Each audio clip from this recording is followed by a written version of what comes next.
Velvet Chapters presents The Time Machine by Herbert George Wells. Chapter 1, Introduction. The time traveller, for so it will be convenient to speak of him, was expounding a recondite matter to us. His pale grey eyes shone and twinkled, and his usually pale face was flushed and animated. The fire burnt brightly, and the soft radiance of the incandescent lights in the lilies of silver caught the bubbles that flashed and passed in our glasses. Our chairs, being his patents, embraced and caressed us rather than submitted to be sat upon, and there was that luxurious after-dinner atmosphere when thought runs gracefully free of the trammels of precision.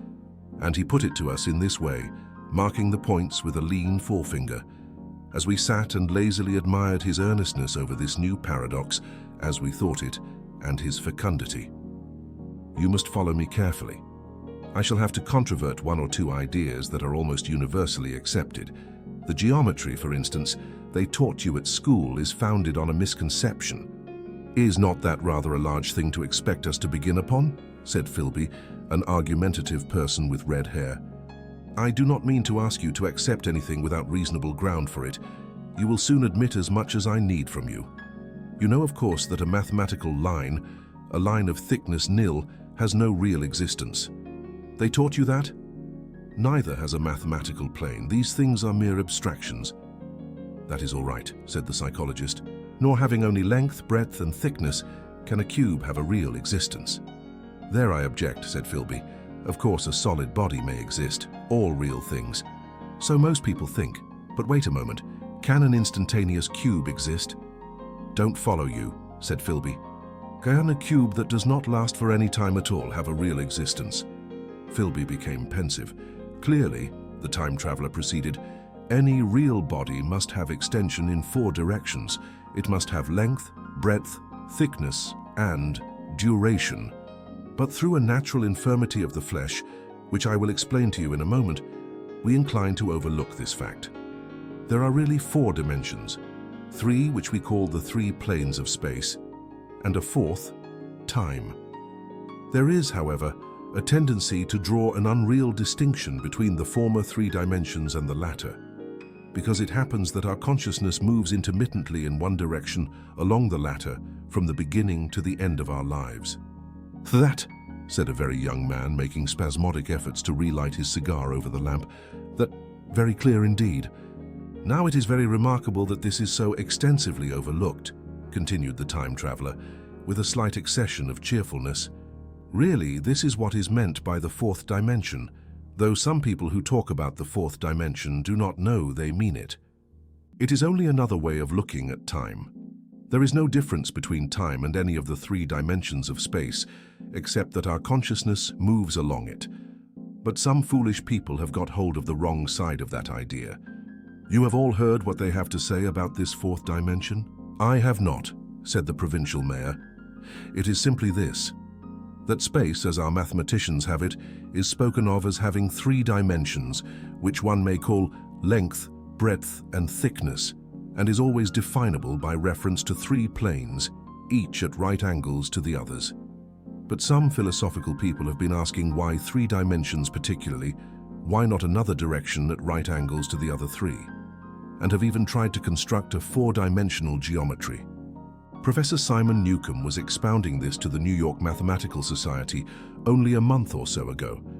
You know how on a flat surface, which has only 2 dimensions, we can represent a figure of a 3-dimensional solid, and similarly, they think that by models of 3 dimensions they could represent one of 4, if they could master the perspective of the thing. See? I think so, murmured the provincial mayor, and knitting his brows he lapsed into an introspective state, his lips moving as one who repeats mystic words. Yes, I think I see it now, he said after some time, brightening in a quite transitory manner. Well, I do not mind telling you I have been at work upon this geometry of 4 dimensions for some time. Some of my results are curious. For instance, here is a portrait of a man at 8 years old, another at 15, another at 17, another at 23, and so on. All these are evidently sections, as it were, 3-dimensional representations of his 4-dimensioned being, which is a fixed and unalterable thing.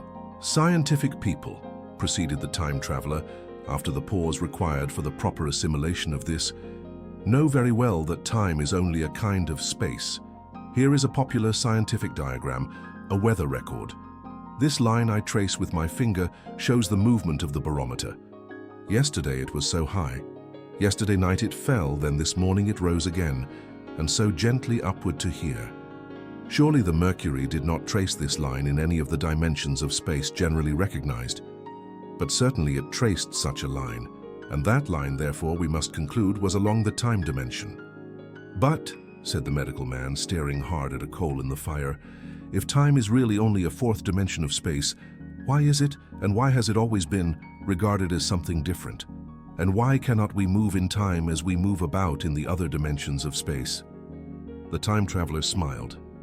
Are you so sure we can move freely in space? Right and left we can go backward and forward freely enough, and men always have done so. I admit we move freely in 2 dimensions, but how about up and down? Gravitation limits us there. Not exactly, said the medical man. There are balloons. But before the balloons, save for spasmodic jumping and the inequalities of the surface, man had no freedom of vertical movement. Still, they could move a little up and down, said the medical man. Easier, far easier down than up. And you cannot move at all in time, you cannot get away from the present moment. My dear sir, that is just where you are wrong. That is just where the whole world has gone wrong. We are always getting away from the present moment. Our mental existences, which are immaterial and have no dimensions, are passing along the time dimension with a uniform velocity from the cradle to the grave.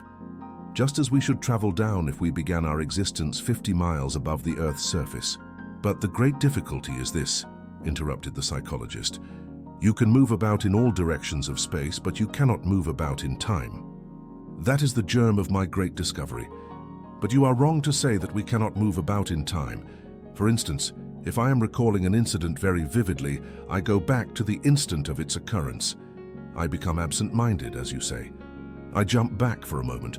Of course, we have no means of staying back for any length of time, any more than a savage or an animal has of staying 6 feet above the ground.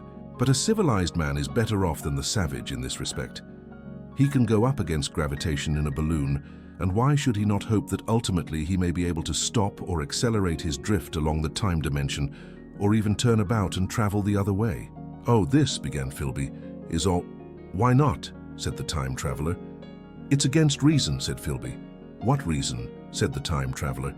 You can show black is white by argument, said Philby, but you will never convince me. Possibly not, said the time traveler. But now you begin to see the object of my investigations into the geometry of 4 dimensions. Long ago, I had a vague inkling of a machine. To travel through time, exclaimed the very young man. That shall travel indifferently in any direction of space and time as the driver determines. Philby contented himself with laughter. But I have experimental verification, said the time traveler. It would be remarkably convenient for the historian, the psychologist suggested. One might travel back and verify the accepted account of the Battle of Hastings, for instance. Don't you think you would attract attention? Said the medical man. Our ancestors had no great tolerance for anachronisms. One might get one's Greek from the very lips of Homer and Plato, the very young man thought. In which case they would certainly plough you for the little go. The German scholars have improved Greek so much. Then there is the future, said the very young man. Just think. One might invest all one's money, leave it to accumulate at interest, and hurry on ahead. To discover a society, said I, erected on a strictly communistic basis. Of all the wild, extravagant theories, began the psychologist. Yes, so it seemed to me, and so I never talked of it until... Experimental verification, cried I. You're going to verify that?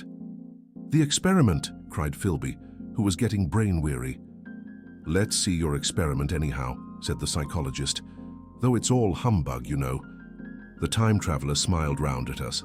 Then, still smiling faintly, and with his hands deep in his trousers pockets, he walked slowly out of the room, and we heard his slippers shuffling down the long passage to his laboratory.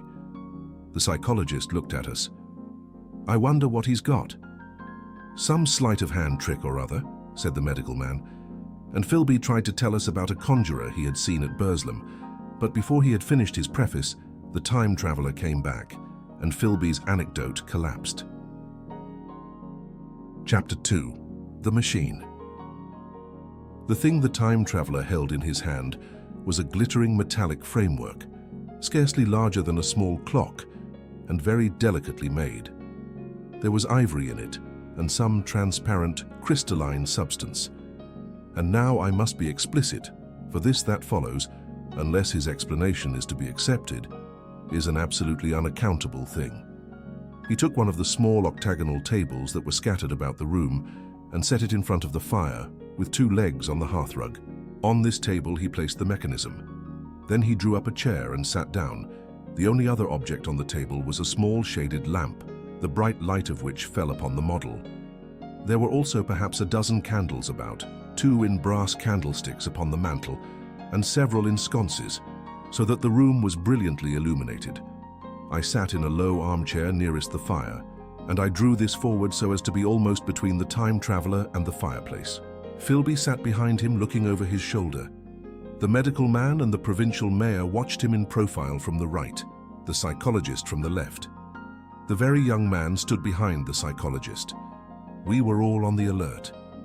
It appears incredible to me that any kind of trick, however subtly conceived and however adroitly done, could have been played upon us under these conditions. The time traveler looked at us and then at the mechanism. "Well," said the psychologist. "This little affair," said the time traveler, resting his elbows upon the table and pressing his hands together above the apparatus, "is only a model. It is my plan for a machine to travel through time. You will notice that it looks singularly askew, and that there is an odd twinkling appearance about this bar, as though it was in some way unreal." He pointed to the part with his finger.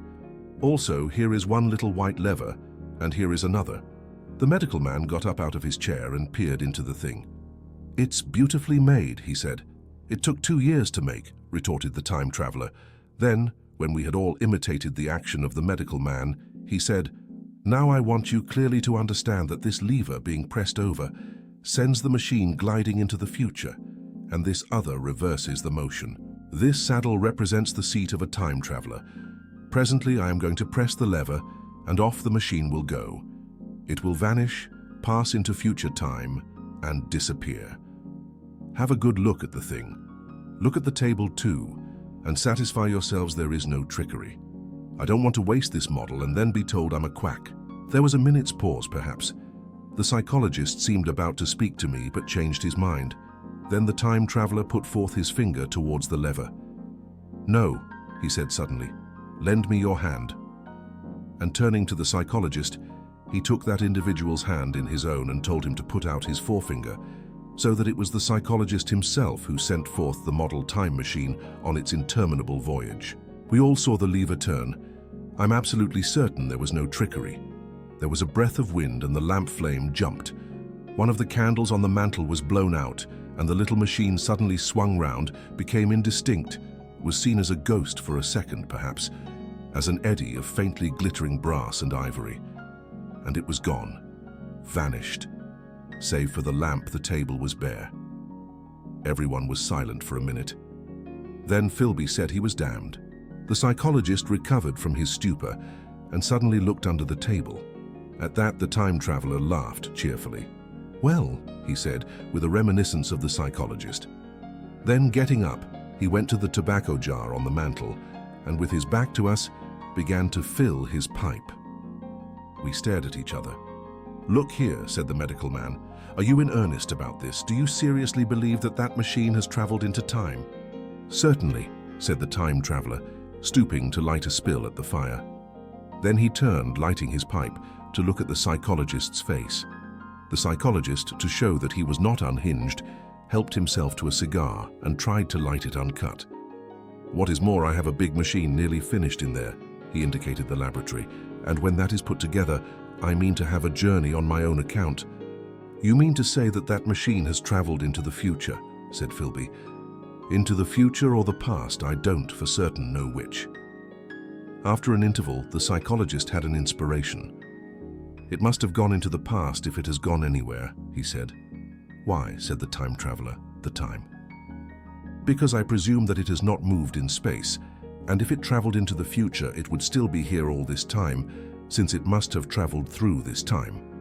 "But," said I, If it traveled into the past, it would have been visible when we came first into this room, and last Thursday when we were here, and the Thursday before that, and so forth. Serious objections, remarked the provincial mayor with an air of impartiality, turning towards the time traveler.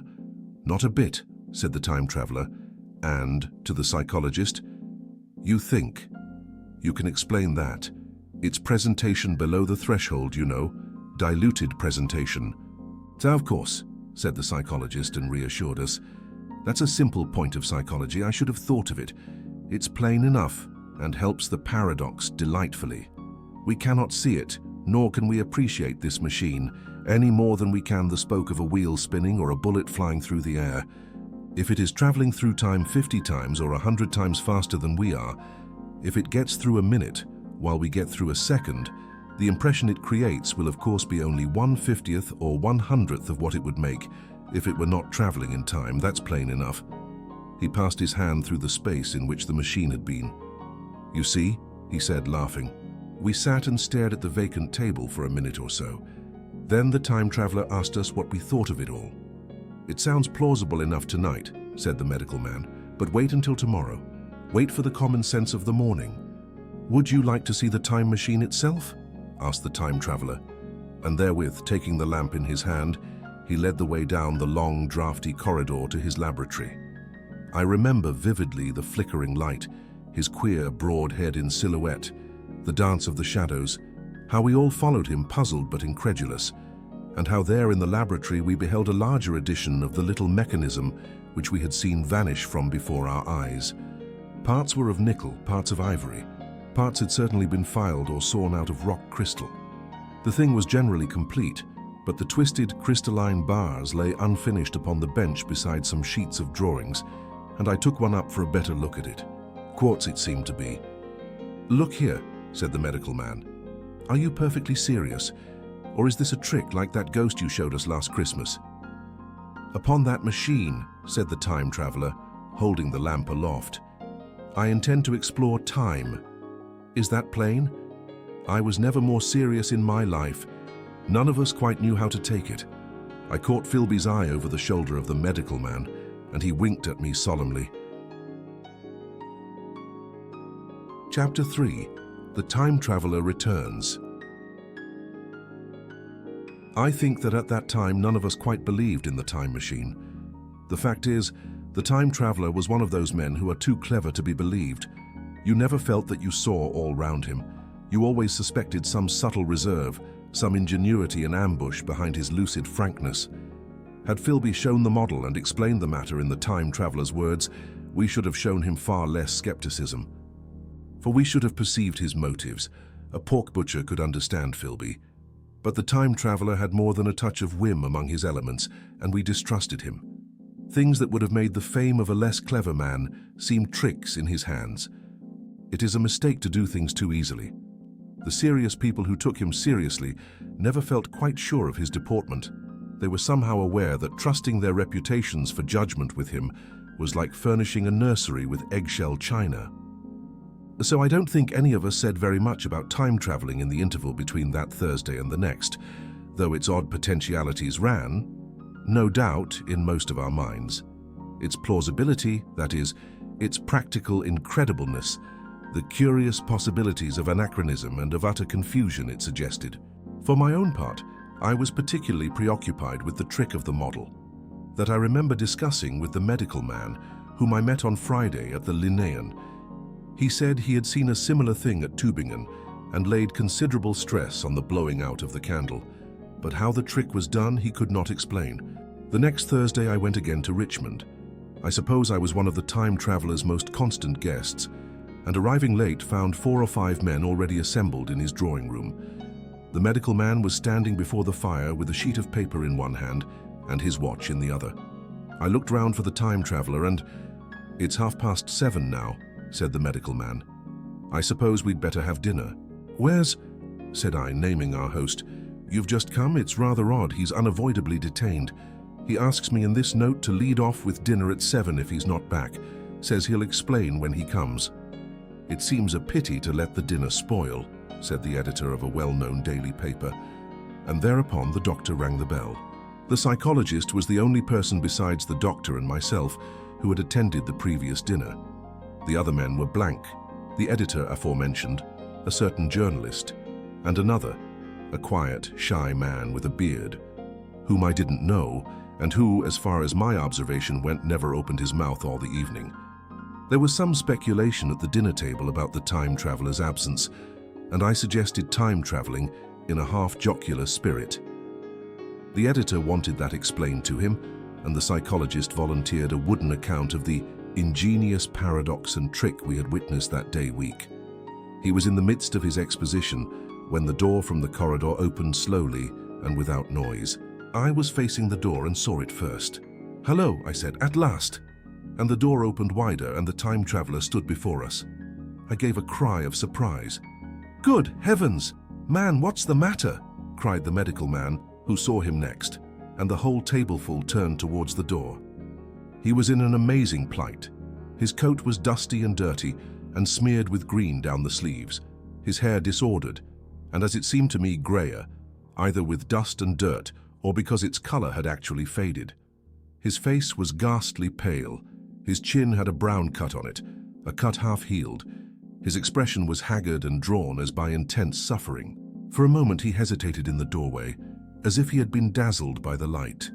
Then he came into the room. He walked with just such a limp as I have seen in footsore tramps. We stared at him in silence, expecting him to speak. He said not a word, but came painfully to the table and made a motion towards the wine. The editor filled a glass of champagne and pushed it towards him. He drained it, and it seemed to do him good, for he looked round the table, and the ghost of his old smile flickered across his face. "What on earth have you been up to, man?" said the doctor. The time traveler did not seem to hear. "Don't let me disturb you," he said with a certain faltering articulation. "I'm all right." He stopped, held out his glass for more, and took it off at a draught. "That's good," he said. His eyes grew brighter, and a faint color came into his cheeks. His glance flickered over our faces with a certain dull approval, and then went round the warm and comfortable room. Then he spoke again, still as it were feeling his way among his words. "I'm going to wash and dress, and then I'll come down and explain things. Save me some of that mutton. I'm starving for a bit of meat." He looked across at the editor, who was a rare visitor, and hoped he was all right. The editor began a question. "Tell you presently," said the time traveler. "I'm funny. Be all right in a minute." He put down his glass and walked towards the staircase door. Again I remarked his lameness and the soft padding sound of his footfall, and standing up in my place, I saw his feet as he went out. He had nothing on them but a pair of tattered, blood-stained socks. Then the door closed upon him. I had half a mind to follow, till I remembered how he detested any fuss about himself. For a minute, perhaps, my mind was wool-gathering. Then, "Remarkable behavior of an eminent scientist," I heard the editor say, thinking, after his wont, in headlines. And this brought my attention back to the bright dinner table. "What's the game?" said the journalist. "Has he been doing the amateur cadger I don't follow?" I met the eye of the psychologist and read my own interpretation in his face. I thought of the time traveler limping painfully upstairs. I don't think anyone else had noticed his lameness. The first to recover completely from this surprise was the medical man, who rang the bell. The time traveler hated to have servants waiting at dinner for a hot plate. At that, the editor turned to his knife and fork with a grunt, and the silent man followed suit. The dinner was resumed. Conversation was exclamatory for a little while with gaps of wonderment, and then the editor got fervent in his curiosity. "Does our friend eke out his modest income with a crossing, or has he his Nebuchadnezzar phases?" he inquired. "I feel assured it's this business of the time machine," I said, and took up the psychologist's account of our previous meeting. The new guests were frankly incredulous. The editor raised objections. What was this time traveling? A man couldn't cover himself with dust by rolling in a paradox, could he? And then, as the idea came home to him, he resorted to caricature. Hadn't they any clothes brushes in the future? The journalist, too, would not believe at any price, and joined the editor in the easy work of heaping ridicule on the whole thing. They were both the new kind of journalist, very joyous, irreverent young men. "Our special correspondent in the Day After Tomorrow reports," the journalist was saying, or rather shouting, when the time traveler came back. He was dressed in ordinary evening clothes, and nothing save his haggard look remained of the change that had startled me. "I say," said the editor hilariously, "these chaps here say you have been traveling into the middle of next week. Tell us all about little Rosebery, will you? What will you take for the lot?" The time traveler came to the place reserved for him without a word. He smiled quietly in his old way. "Where's my mutton?" he said. "What a treat it is to stick a fork into meat again." "Story!" cried the editor. "Story be damned," said the time traveler. "I want something to eat. I won't say a word until I get some peptone into my arteries. Thanks, and the salt." "One word," said I. "Have you been time traveling?" "Yes," said the time traveler, with his mouth full, nodding his head. "I'd give £1 a line for a verbatim note," said the editor. The time traveler pushed his glass towards the silent man and rang it with his fingernail, at which the silent man, who had been staring at his face, started convulsively and poured him wine. The rest of the dinner was uncomfortable. For my own part, sudden questions kept on rising to my lips, and I dare say it was the same with the others. The journalist tried to relieve the tension by telling anecdotes of Hetty Potter. The time traveler devoted his attention to his dinner and displayed the appetite of a tramp. The medical man smoked a cigarette and watched the time traveler through his eyelashes. The silent man seemed even more clumsy than usual and drank champagne with regularity and determination out of sheer nervousness. At last the time traveler pushed his plate away and looked round us. "I suppose I must apologize," he said. "I was simply starving. I've had a most amazing time." He reached out his hand for a cigar and cut the end.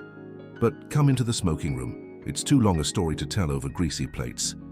And ringing the bell in passing, he led the way into the adjoining room. "You have told blank and dash and chose about the machine," he said to me, leaning back in his easy chair and naming the 3 new guests. "But the thing's a mere paradox," said the editor. "I can't argue tonight. I don't mind telling you the story, but I can't argue. I will," he went on, "tell you the story of what has happened to me if you like, but you must refrain from interruptions. I want to tell it, badly.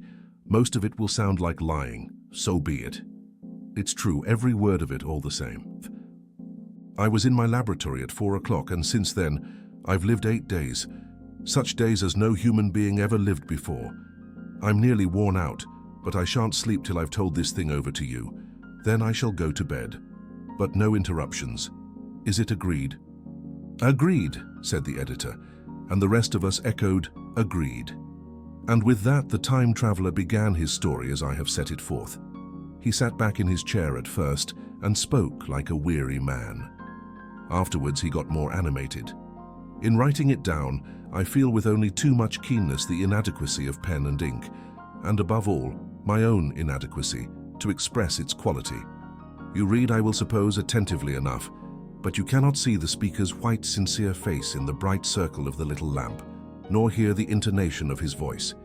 You cannot know how his expression followed the turns of his story. Most of us hearers were in shadow, for the candles in the smoking room had not been lighted, and only the face of the journalist and the legs of the silent man from the knees downward were illuminated. At first we glanced now and again at each other. After a time we ceased to do that and looked only at the time traveler's face. Chapter 4. Time Traveling. I told some of you last Thursday of the principles of the time machine and showed you the actual thing itself, incomplete in the workshop. There it is now, a little travel-worn truly, and one of the ivory bars is cracked and a brass rail bent, but the rest of it's sound enough. I expected to finish it on Friday, but on Friday, when the putting together was nearly done, I found that one of the nickel bars was exactly 1 inch too short, and this I had to get remade, so that the thing was not complete until this morning. It was at 10 o'clock today that the first of all time machines began its career. I gave it a last tap, tried all the screws again, put 1 more drop of oil on the quartz rod, and sat myself in the saddle. I suppose a suicide who holds a pistol to his skull feels much the same wonder at what will come next as I felt then. I took the starting lever in one hand and the stopping one in the other, pressed the first and almost immediately the second. I seemed to reel. I felt a nightmare sensation of falling, and looking round I saw the laboratory exactly as before. Had anything happened? For a moment I suspected that my intellect had tricked me. Then I noted the clock. A moment before, as it seemed, it had stood at a minute or so past 10. Now it was nearly 3:30. I drew a breath, set my teeth, gripped the starting lever with both hands and went off with a thud. The laboratory got hazy and went dark. Mrs. Watchett came in and walked, apparently without seeing me, towards the garden door. I suppose it took her a minute or so to traverse the place, but to me she seemed to shoot across the room like a rocket. I pressed the lever over to its extreme position. The night came like the turning out of a lamp, and in another moment came tomorrow. The laboratory grew faint and hazy, then fainter and ever fainter. Tomorrow night came black, then day again, night again, day again, faster and faster still. An eddying murmur filled my ears, and a strange, dumb confusedness descended on my mind. I am afraid I cannot convey the peculiar sensations of time traveling. They are excessively unpleasant. There is a feeling exactly like that one has upon a switchback, of a helpless, headlong motion. I felt the same horrible anticipation, too, of an imminent smash. As I put on pace, night followed day like the flapping of a black wing. The dim suggestion of the laboratory seemed presently to fall away from me, and I saw the sun hopping swiftly across the sky, leaping it every minute, and every minute marking a day. I supposed the laboratory had been destroyed, and I'd come into the open air. I had a dim impression of scaffolding, but I was already going too fast to be conscious of any moving things. The slowest snail that ever crawled dashed by too fast for me. The twinkling succession of darkness and light was excessively painful to the eye. Then, in the intermittent darknesses, I saw the moon spinning swiftly through her quarters from new to full, and had a faint glimpse of the circling stars. Presently, as I went on, still gaining velocity, the palpitation of night and day merged into one continuous grayness. The sky took on a wonderful deepness of blue, a splendid luminous color like that of early twilight. The jerking sun became a streak of fire, a brilliant arch in space, the moon a fainter fluctuating band, and I could see nothing of the stars, save now and then a brighter circle flickering in the blue. The landscape was misty and vague. I was still on the hillside upon which this house now stands, and the shoulder rose above me, grey and dim. I saw trees growing and changing like puffs of vapor, now brown, now green. They grew, spread, shivered, and passed away. I saw huge buildings rise up, faint and fair, and pass like dreams. The whole surface of the earth seemed changed, melting and flowing under my eyes. The little hands upon the dials that registered my speed raced round faster and faster. Presently, I noted that the sun belt swayed up and down from solstice to solstice in a minute or less, and that consequently my pace was over a year a minute, and minute by minute the white snow flashed across the world and vanished, and was followed by the bright, brief green of spring. The unpleasant sensations of the start were less poignant now. They merged at last into a kind of hysterical exhilaration. I remarked, indeed, a clumsy swaying of the machine, for which I was unable to account. But my mind was too confused to attend to it, so, with a kind of madness growing upon me, I flung myself into futurity. At first I scarce thought of stopping, scarce thought of anything but these new sensations. But presently a fresh series of impressions grew up in my mind, a certain curiosity and therewith a certain dread, until at last they took complete possession of me. What strange developments of humanity, what wonderful advances upon our rudimentary civilization, I thought, might not appear when I came to look nearly into the dim, elusive world that raced and fluctuated before my eyes. I saw great and splendid architecture rising about me, more massive than any buildings of our own time, and yet, as it seemed, built of glimmer and mist. I saw a richer green flow up the hillside and remain there without any wintry intermission. Even through the veil of my confusion, the earth seemed very fair, and so my mind came round to the business of stopping. The peculiar risk lay in the possibility of my finding some substance in the space which I, or the machine, occupied. So long as I travelled at a high velocity through time, this scarcely mattered. I was, so to speak, attenuated, was slipping like a vapour through the interstices of intervening substances. But to come to a stop involved the jamming of myself, molecule by molecule, into whatever lay in my way, meant bringing my atoms into such intimate contact with those of the obstacle that a profound chemical reaction, possibly a far-reaching explosion, would result and blow myself and my apparatus out of all possible dimensions into the unknown. This possibility had occurred to me again and again while I was making the machine, but then I had cheerfully accepted it as an unavoidable risk, one of the risks a man has got to take. Now the risk was inevitable. I no longer saw it in the same cheerful light. The fact is that, insensibly, the absolute strangeness of everything, the sickly jarring and swaying of the machine, above all, the feeling of prolonged falling, had absolutely upset my nerves. I told myself that I could never stop, and with a gust of petulance I resolved to stop forthwith. Like an impatient fool, I lugged over the lever, and incontinently the thing went reeling over, and I was flung headlong through the air. There was the sound of a clap of thunder in my ears. I may have been stunned for a moment. A pitiless hail was hissing round me, and I was sitting on soft turf in front of the overset machine. Everything still seemed grey, but presently I remarked that the confusion in my ears was gone. I looked round me. I was on what seemed to be a little lawn in a garden, surrounded by rhododendron bushes, and I noticed that their mauve and purple blossoms were dropping in a shower under the beating of the hailstones. The rebounding, dancing hail hung in a little cloud over the machine and drove along the ground like smoke. In a moment I was wet to the skin. "Fine hospitality," said I, "to a man who has travelled innumerable years to see you." Presently I thought what a fool I was to get wet. I stood up and looked round me. A colossal figure, carved apparently in some white stone, loomed indistinctly beyond the rhododendrons through the hazy downpour, but all else of the world was invisible. My sensations would be hard to describe. As the columns of hail grew thinner, I saw the white figure more distinctly. It was very large, for a silver birch tree touched its shoulder. It was of white marble, in shape something like a winged sphinx, but the wings, instead of being carried vertically at the sides, were spread so that it seemed to hover. The pedestal, it appeared to me, was of bronze and was thick with verdigris. It chanced that the face was towards me. The sightless eyes seemed to watch me. There was the faint shadow of a smile on the lips. It was greatly weather-worn, and that imparted an unpleasant suggestion of disease. I stood looking at it for a little space, half a minute perhaps, or half an hour. It seemed to advance and to recede as the hail drove before it denser or thinner.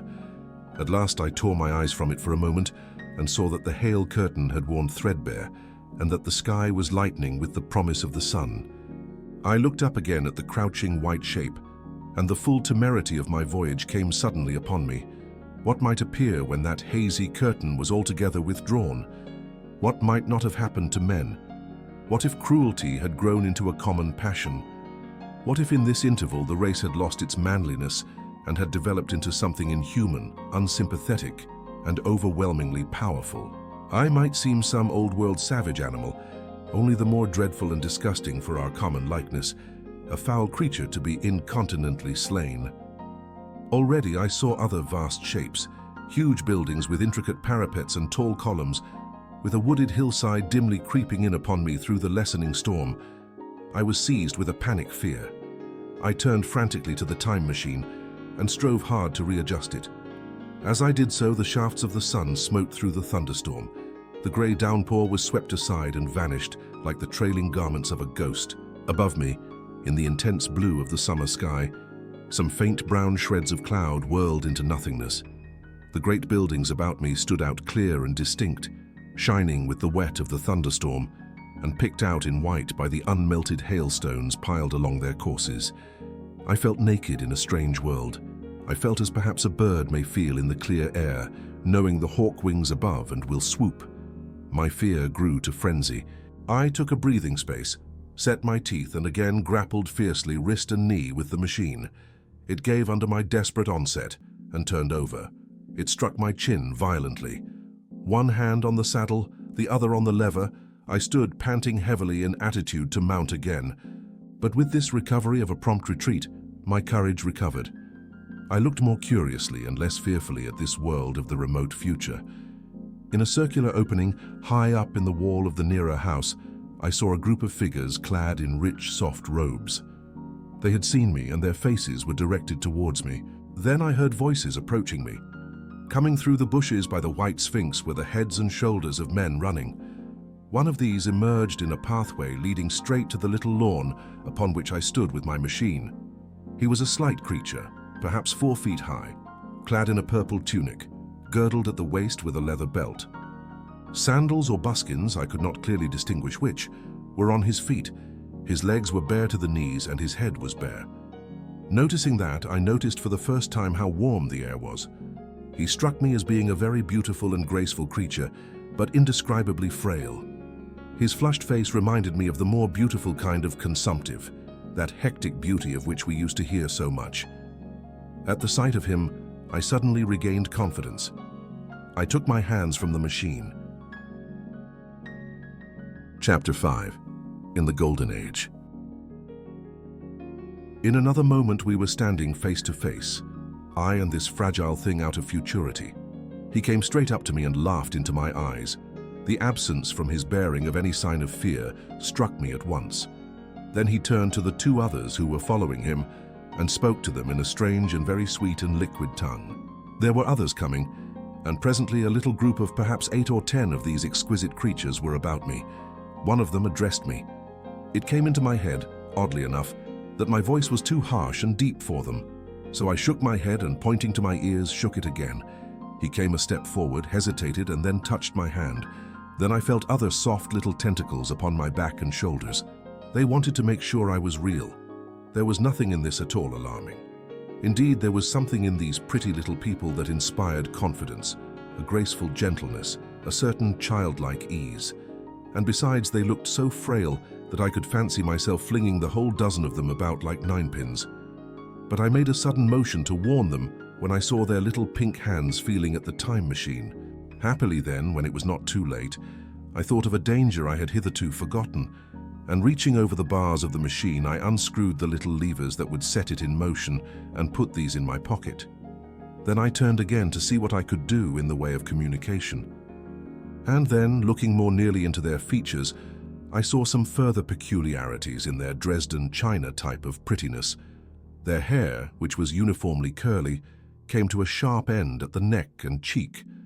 There was not the faintest suggestion of it on the face, and their ears were singularly minute. The mouths were small, with bright red, rather thin lips, and the little chins ran to a point. The eyes were large and mild, and, this may seem egotism on my part, I fancied even that there was a certain lack of the interest I might have expected in them. As they made no effort to communicate with me, but simply stood round me smiling and speaking in soft cooing notes to each other, I began the conversation. I pointed to the time machine and to myself. Then, hesitating for a moment how to express time, I pointed to the sun. At once a quaintly pretty little figure in checkered purple and white followed my gesture, and then astonished me by imitating the sound of thunder. For a moment I was staggered, though the import of his gesture was plain enough. The question had come into my mind abruptly. Were these creatures fools? You may hardly understand how it took me.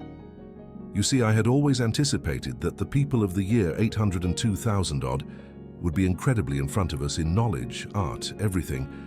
Then one of them suddenly asked me a question that showed him to be on the intellectual level of one of our 5-year-old children. Asked me, in fact, if I had come from the sun in a thunderstorm. It let loose the judgment I had suspended upon their clothes, their frail light limbs and fragile features. A flow of disappointment rushed across my mind. For a moment I felt that I had built the time machine in vain. I nodded, pointed to the sun and gave them such a vivid rendering of a thunderclap as startled them. They all withdrew a pace or so and bowed. Then came one laughing towards me, carrying a chain of beautiful flowers altogether new to me, and put it about my neck. The idea was received with melodious applause, and presently they were all running to and fro for flowers and laughingly flinging them upon me until I was almost smothered with blossom. You who have never seen the like can scarcely imagine what delicate and wonderful flowers countless years of culture had created. Then someone suggested that their plaything should be exhibited in the nearest building, and so I was led past the Sphinx of white marble, which had seemed to watch me all the while with a smile at my astonishment, towards a vast grey edifice of fretted stone. As I went with them, the memory of my confident anticipations of a profoundly grave and intellectual posterity came with irresistible merriment to my mind. The building had a huge entry and was altogether of colossal dimensions.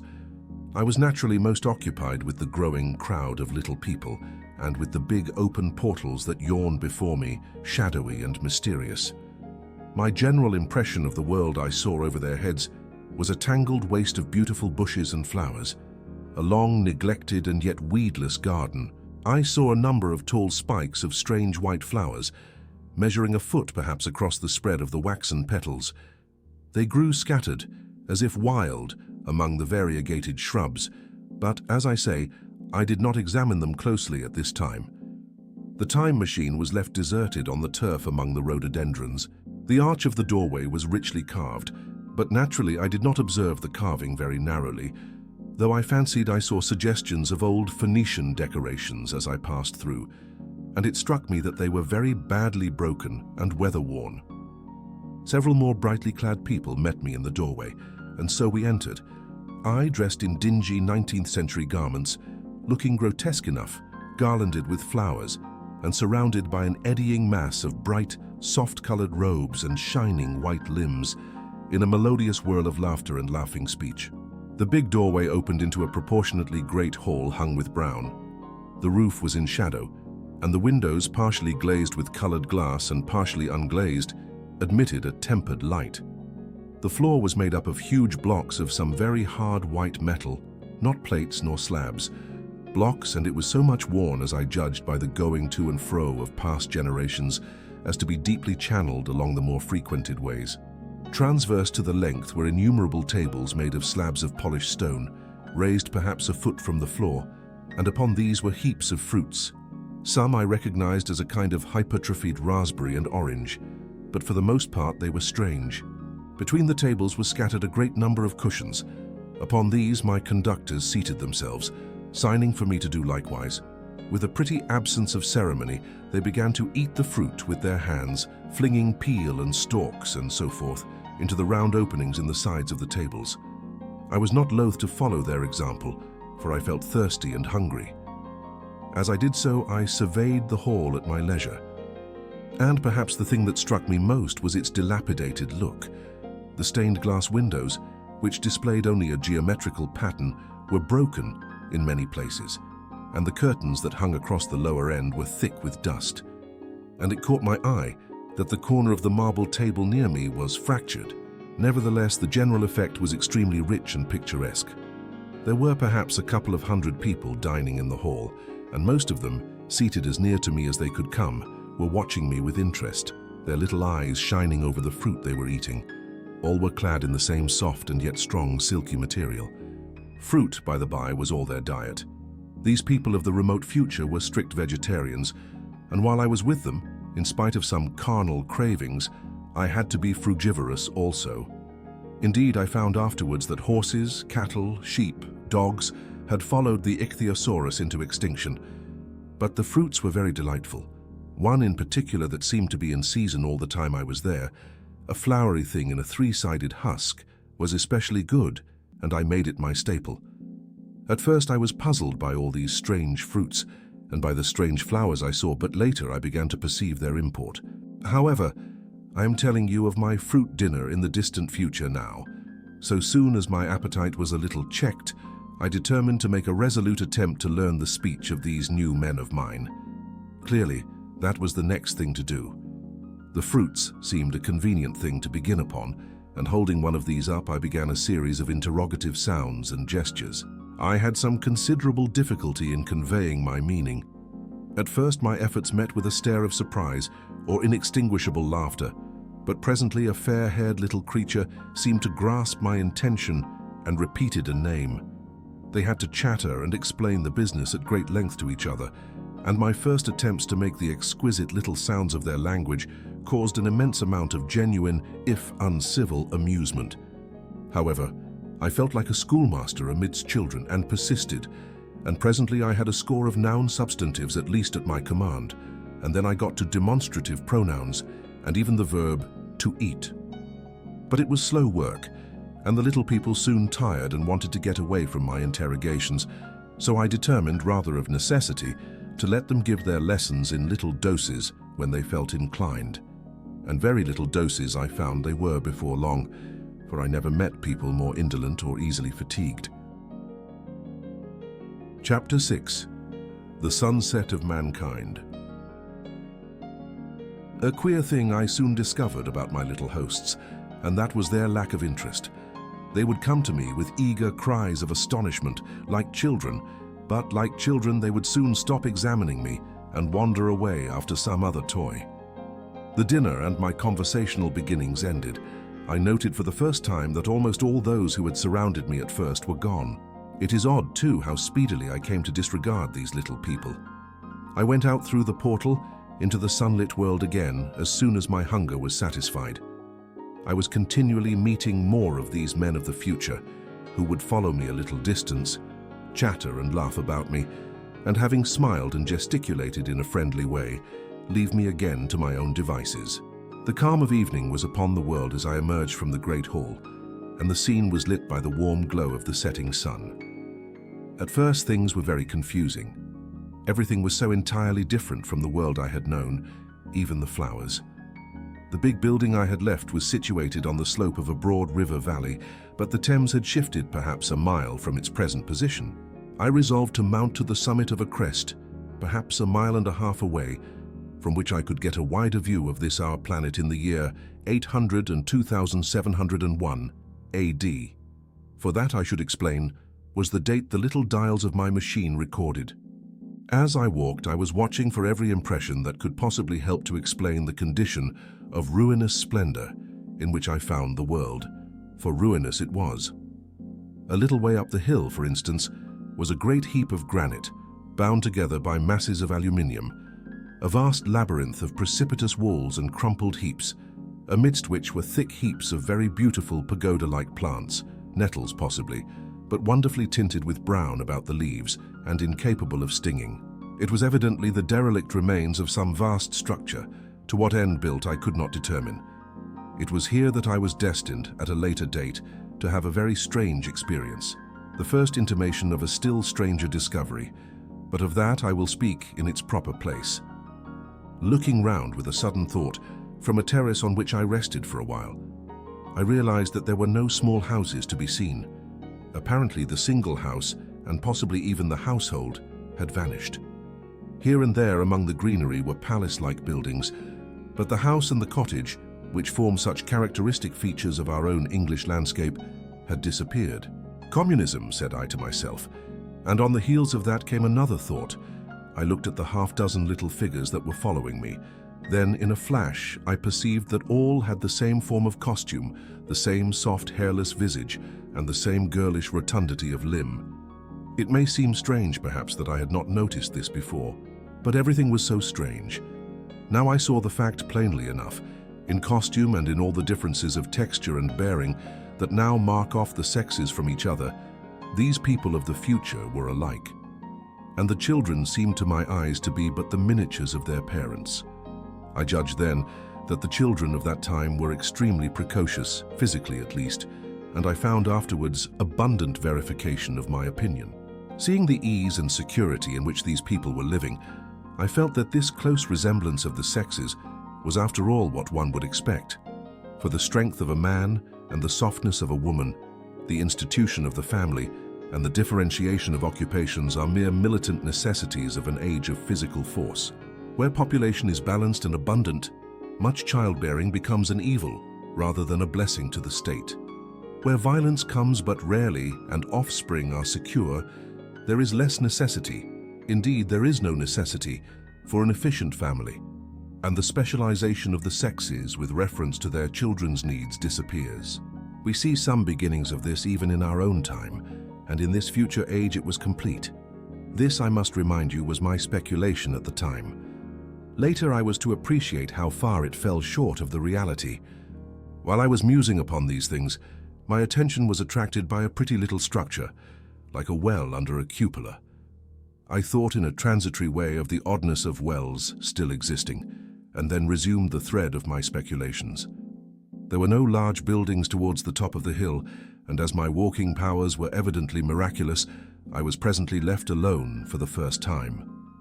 With a strange sense of freedom and adventure, I pushed on up to the crest. There I found a seat of some yellow metal that I did not recognize, corroded in places with a kind of pinkish rust and half smothered in soft moss, the armrests cast and filed into the resemblance of griffins' heads.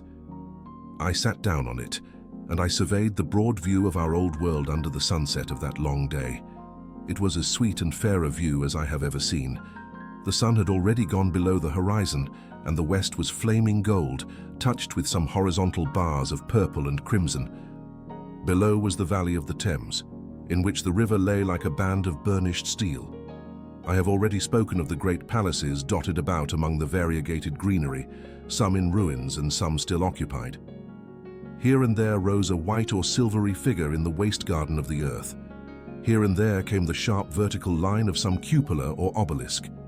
There were no hedges, no signs of proprietary rights, no evidences of agriculture.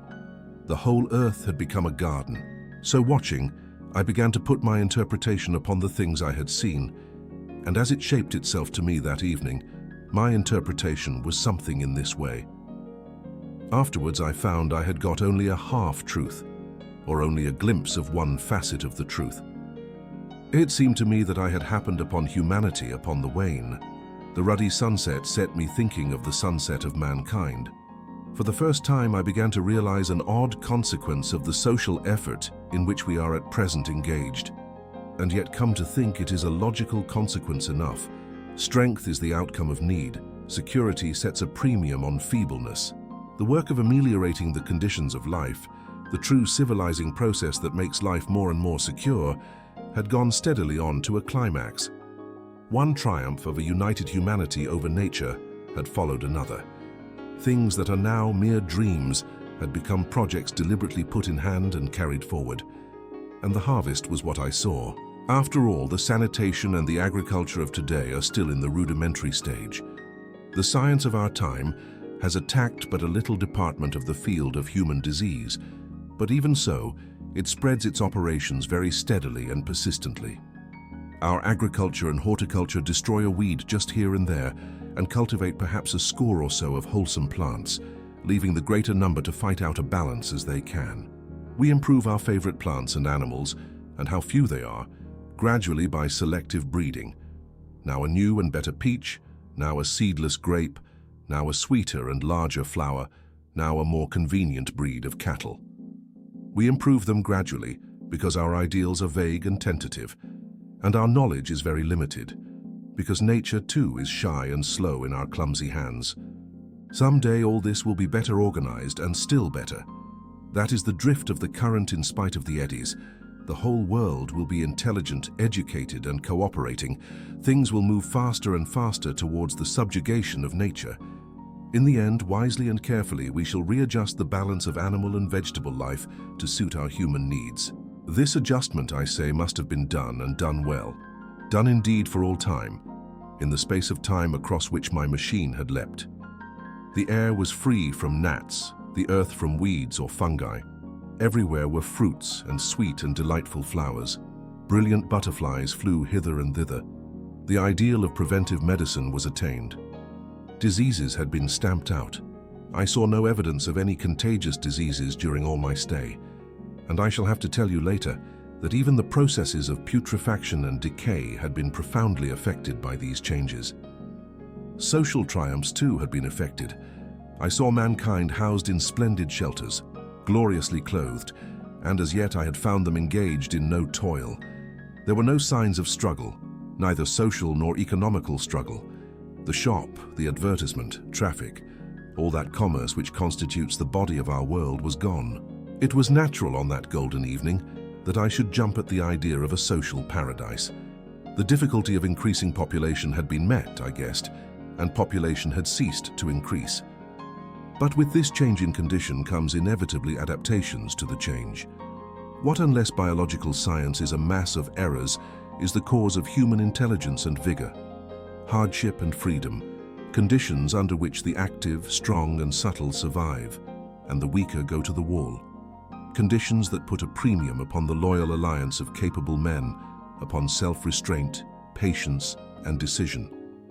and the institution of the family, and the emotions that arise therein, the fierce jealousy, the tenderness for offspring, parental self-devotion, all found their justification and support in the imminent dangers of the young. Now, where are these imminent dangers?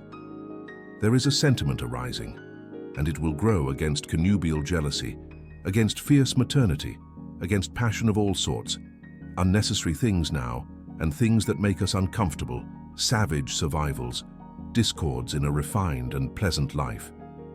I thought of the physical slightness of the people, their lack of intelligence and those big abundant ruins, and it strengthened my belief in a perfect conquest of nature, for after the battle comes quiet. Humanity had been strong, energetic and intelligent, and had used all its abundant vitality to alter the conditions under which it lived. And now came the reaction of the altered conditions.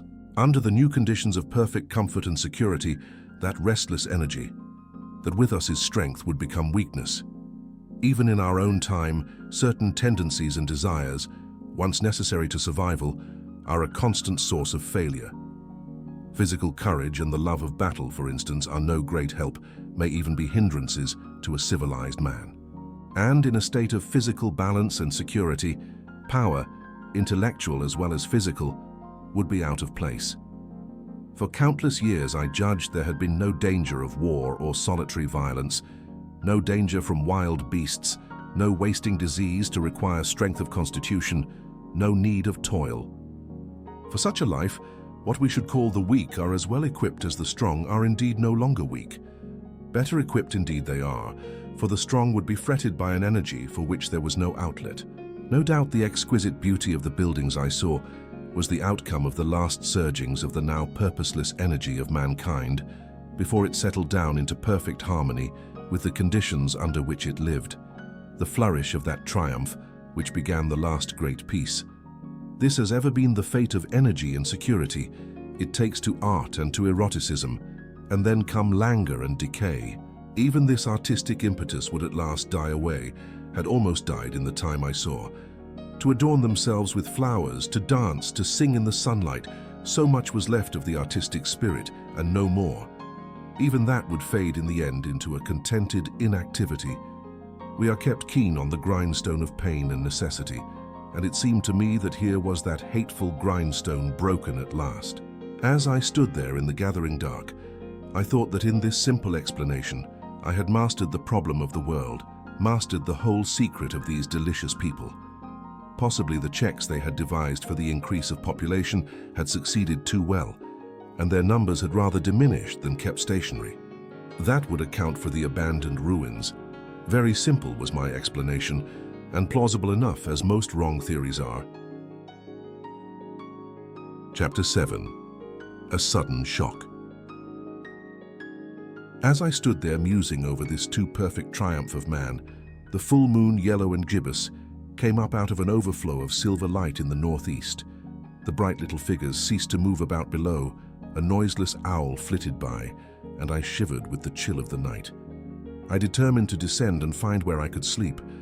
I looked for the building I knew. Then my eye traveled along to the figure of the white Sphinx upon the pedestal of bronze, growing distinct as the light of the rising moon grew brighter. I could see the silver birch against it. There was the tangle of rhododendron bushes, black in the pale light, and there was the little lawn. I looked at the lawn again. A queer doubt chilled my complacency. No, said I stoutly to myself, that was not the lawn. But it was the lawn, for the white leprous face of the Sphinx was towards it. Can you imagine what I felt as this conviction came home to me? But you cannot. The time machine was gone. At once, like a lash across the face, came the possibility of losing my own age, of being left helpless in this strange new world. The bare thought of it was an actual physical sensation. I could feel it grip me at the throat and stop my breathing. In another moment I was in a passion of fear and running with great leaping strides down the slope. Once I fell headlong and cut my face. I lost no time in stanching the blood, but jumped up and ran on, with a warm trickle down my cheek and chin. All the time I ran, I was saying to myself, they have moved it a little, pushed it under the bushes out of the way. Nevertheless, I ran with all my might, all the time with the certainty that sometimes comes with excessive dread. I knew that such assurance was folly, knew instinctively that the machine was removed out of my reach. My breath came with pain. I suppose I covered the whole distance from the hill crest to the little lawn, 2 miles perhaps, in 10 minutes. And I am not a young man. I cursed aloud as I ran at my confident folly in leaving the machine, wasting good breath thereby. I cried aloud, and none answered. Not a creature seemed to be stirring in that moonlit world. When I reached the lawn, my worst fears were realized. Not a trace of the thing was to be seen. I felt faint and cold when I faced the empty space among the black tangle of bushes. I ran round it furiously, as if the thing might be hidden in a corner, and then stopped abruptly with my hands clutching my hair. Above me towered the Sphinx upon the bronze pedestal, white, shining, leprous in the light of the rising moon. It seemed to smile in mockery of my dismay.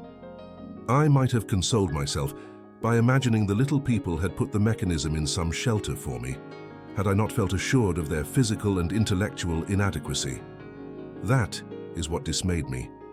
The sense of some hitherto unsuspected power through whose intervention my invention had vanished. Yet for one thing I felt assured, unless some other age had produced its exact duplicate, the machine could not have moved in time. The attachment of the levers, I will show you the method later, prevented anyone from tampering with it in that way when they were removed. It had moved and was hid only in space, but then where could it be? I think I must have had a kind of frenzy. I remember running violently in and out among the moonlit bushes all round the Sphinx and startling some white animal that, in the dim light, I took for a small deer. I remember, too, late that night, beating the bushes with my clenched fist until my knuckles were gashed and bleeding from the broken twigs. Then, sobbing and raving in my anguish of mind, I went down to the great building of stone. The big hall was dark, silent, and deserted. I slipped on the uneven floor and fell over one of the malachite tables, almost breaking my shin. I lit a match and went on past the dusty curtains of which I have told you. There I found a second great hall covered with cushions, upon which perhaps a score or so of the little people were sleeping. I have no doubt they found my second appearance strange enough, coming suddenly out of the quiet darkness with inarticulate noises and the splutter and flare of a match. For they had forgotten about matches. "Where is my time machine?" I began, bawling like an angry child, laying hands upon them and shaking them up together.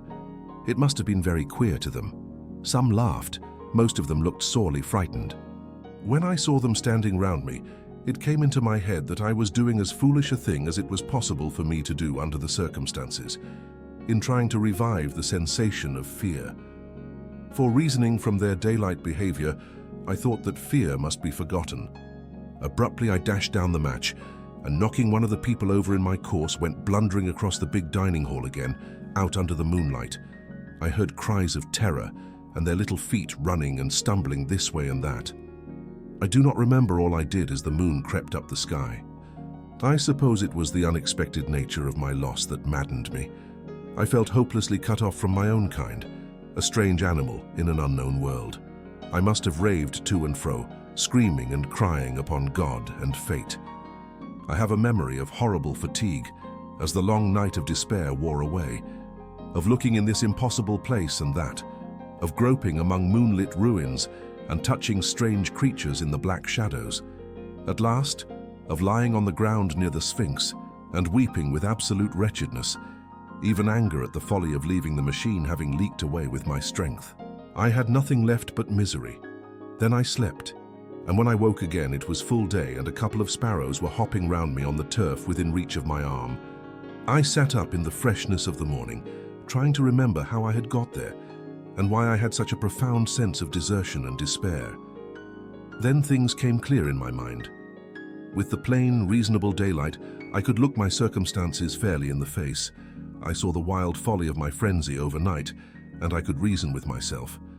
"Suppose the worst," I said. "Suppose the machine altogether lost, perhaps destroyed.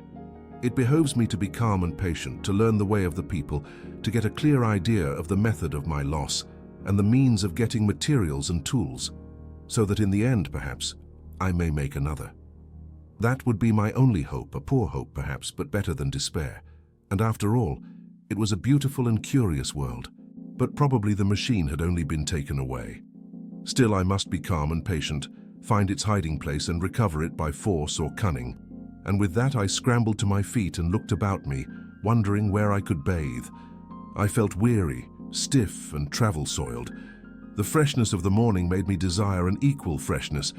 I had exhausted my emotion. Indeed, as I went about my business, I found myself wondering at my intense excitement overnight. I made a careful examination of the ground about the little lawn. I wasted some time in futile questionings, conveyed, as well as I was able, to such of the little people as came by. They all failed to understand my gestures. Some were simply stolid. Some thought it was a jest and laughed at me. I had the hardest task in the world to keep my hands off their pretty, laughing faces. It was a foolish impulse, but the devil begotten of fear and blind anger was ill-curbed and still eager to take advantage of my perplexity. The turf gave better counsel. I found a groove ripped in it, about midway between the pedestal of the Sphinx and the marks of my feet where, on arrival, I had struggled with the overturned machine. There were other signs of removal about, with queer, narrow footprints like those I could imagine made by a sloth. This directed my closer attention to the pedestal. It was, as I think I have said, of bronze. It was not a mere block, but highly decorated with deep-framed panels on either side. I went and rapped at these. The pedestal was hollow. Examining the panels with care, I found them discontinuous with the frames. There were no handles or keyholes, but possibly the panels, if they were doors, as I supposed, opened from within. One thing was clear enough to my mind. It took no very great mental effort to infer that my time machine was inside that pedestal, but how it got there was a different problem. I saw the heads of two orange-clad people coming through the bushes and under some blossom-covered apple trees towards me. I turned, smiling to them, and beckoned them to me. They came, and then, pointing to the bronze pedestal, I tried to intimate my wish to open it. But at my first gesture towards this, they behaved very oddly. I don't know how to convey their expression to you. Suppose you were to use a grossly improper gesture to a delicate-minded woman. It is how she would look. They went off as if they had received the last possible insult. I tried a sweet-looking little chap in white next, with exactly the same result. Somehow, his manner made me feel ashamed of myself. But as you know, I wanted the time machine, and I tried him once more. As he turned off like the others, my temper got the better of me. In 3 strides I was after him, had him by the loose part of his robe round the neck, and began dragging him towards the Sphinx. Then I saw the horror and repugnance of his face, and all of a sudden I let him go. But I was not beaten yet. I banged with my fist at the bronze panels. I thought I heard something stir inside. To be explicit, I thought I heard a sound like a chuckle, but I must have been mistaken. Then I got a big pebble from the river and came and hammered till I had flattened a coil in the decorations, and the verdigris came off in powdery flakes. The delicate little people must have heard me hammering in gusty outbreaks a mile away on either hand, but nothing came of it. I saw a crowd of them upon the slopes, looking furtively at me. At last, hot and tired, I sat down to watch the place. But I was too restless to watch long. I am too occidental for a long vigil. I could work at a problem for years, but to wait inactive for 24 hours, that is another matter. I got up after a time and began walking aimlessly through the bushes towards the hill again. "Patience," said I to myself. "If you want your machine again, you must leave that Sphinx alone. If they mean to take your machine away, it's little good you're wrecking their bronze panels. And if they don't, you will get it back as soon as you can ask for it. To sit among all those unknown things before a puzzle like that is hopeless. That way lies monomania. Face this world, learn its ways, watch it, be careful of too hasty guesses at its meaning. In the end, you will find clues to it all." Then suddenly, the humor of the situation came into my mind. The thought of the years I had spent in study and toil to get into the future age, and now my passion of anxiety to get out of it. I had made myself the most complicated and the most hopeless trap that ever a man devised. Although it was at my own expense, I could not help myself. I laughed aloud. Going through the big palace, it seemed to me that the little people avoided me. It may have been my fancy, or it may have had something to do with my hammering at the gates of bronze. Yet I felt tolerably sure of the avoidance. I was careful, however, to show no concern, and to abstain from any pursuit of them, and in the course of a day or two things got back to the old footing. I made what progress I could in the language, and in addition I pushed my explorations here and there. Either I missed some subtle point, or their language was excessively simple, almost exclusively composed of concrete substantives and verbs. There seemed to be few, if any, abstract terms, or little use of figurative language. Their sentences were usually simple and of 2 words, and I failed to convey or understand any, but the simplest propositions. I determined to put the thought of my time machine and the mystery of the bronze doors under the Sphinx as much as possible in a corner of memory, until my growing knowledge would lead me back to them in a natural way. Yet a certain feeling, you may understand, tethered me in a circle of a few miles round the point of my arrival. Chapter 8. Explanation. So far as I could see, all the world displayed the same exuberant richness as the Thames Valley. From every hill I climbed, I saw the same abundance of splendid buildings, endlessly varied in material and style, the same clustering thickets of evergreens, the same blossom-laden trees and tree ferns. Here and there water shone like silver, and beyond, the land rose into blue, undulating hills, and so faded into the serenity of the sky. A peculiar feature which presently attracted my attention was the presence of certain circular wells, several, as it seemed to me, of a very great depth. One lay by the path up the hill, which I had followed during my first walk. Like the others, it was rimmed with bronze, curiously wrought and protected by a little cupola from the rain. Sitting by the side of these wells and peering down into the shafted darkness, I could see no gleam of water, nor could I start any reflection with a lighted match. But in all of them, I heard a certain sound. A thud, thud, thud, like the beating of some big engine. And I discovered from the flaring of my matches that a steady current of air set down the shafts. Further, I threw a scrap of paper into the throat of one, and instead of fluttering slowly down, it was at once sucked swiftly out of sight.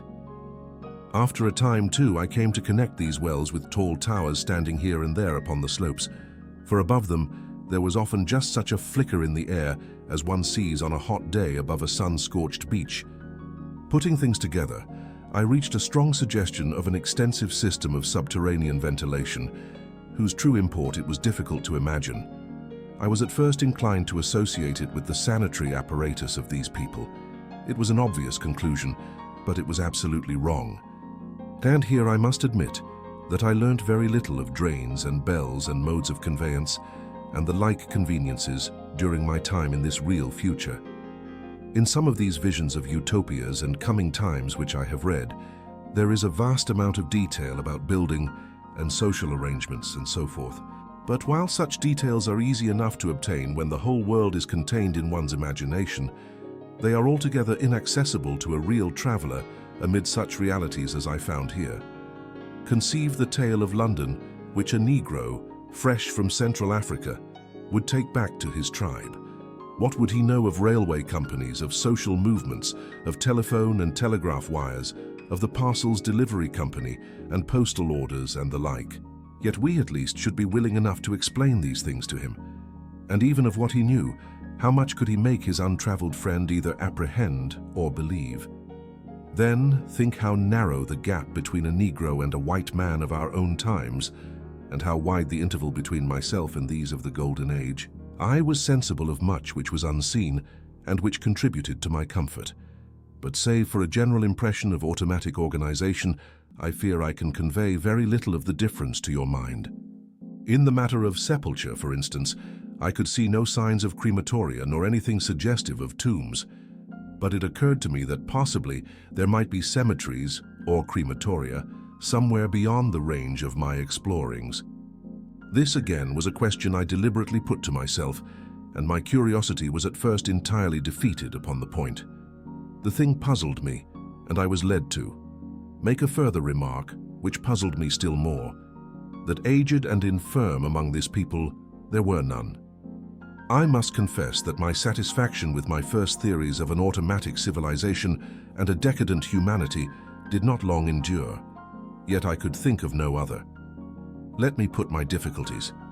The several big palaces I had explored were mere living places, great dining halls and sleeping apartments.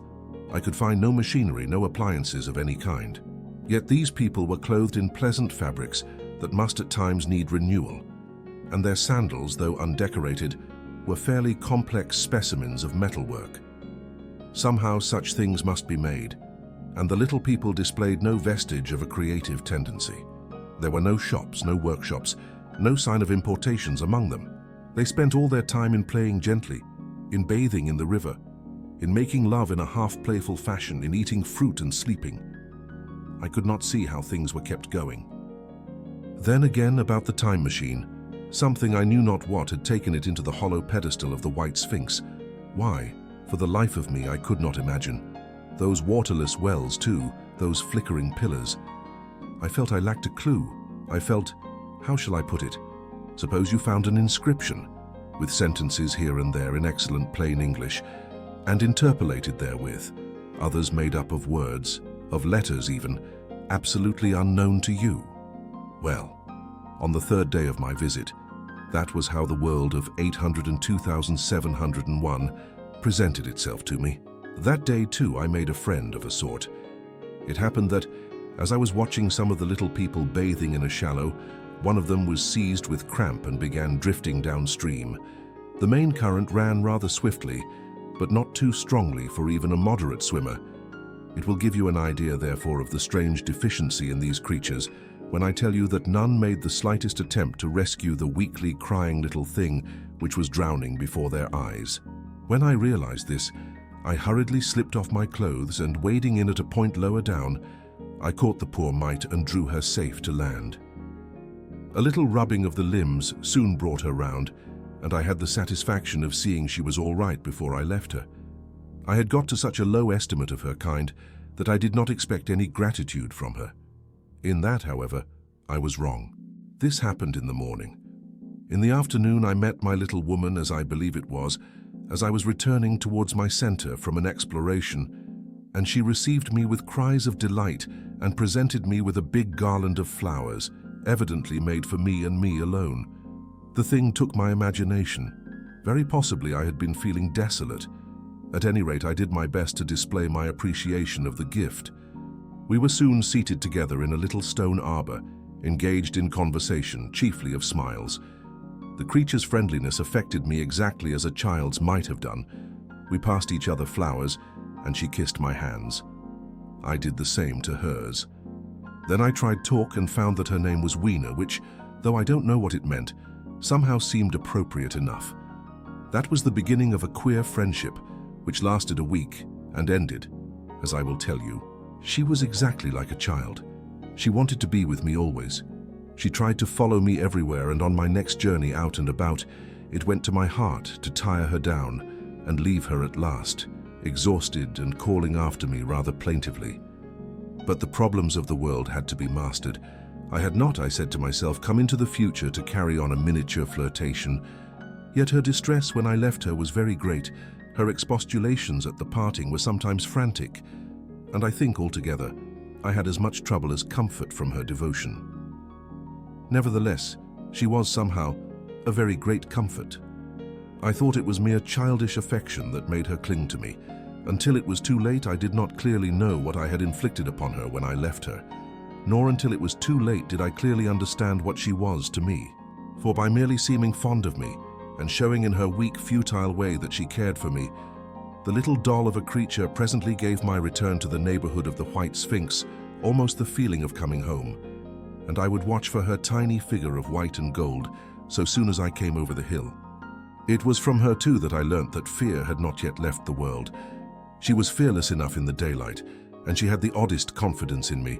For once, in a foolish moment, I made threatening grimaces at her, and she simply laughed at them. But she dreaded the dark, dreaded shadows, dreaded black things.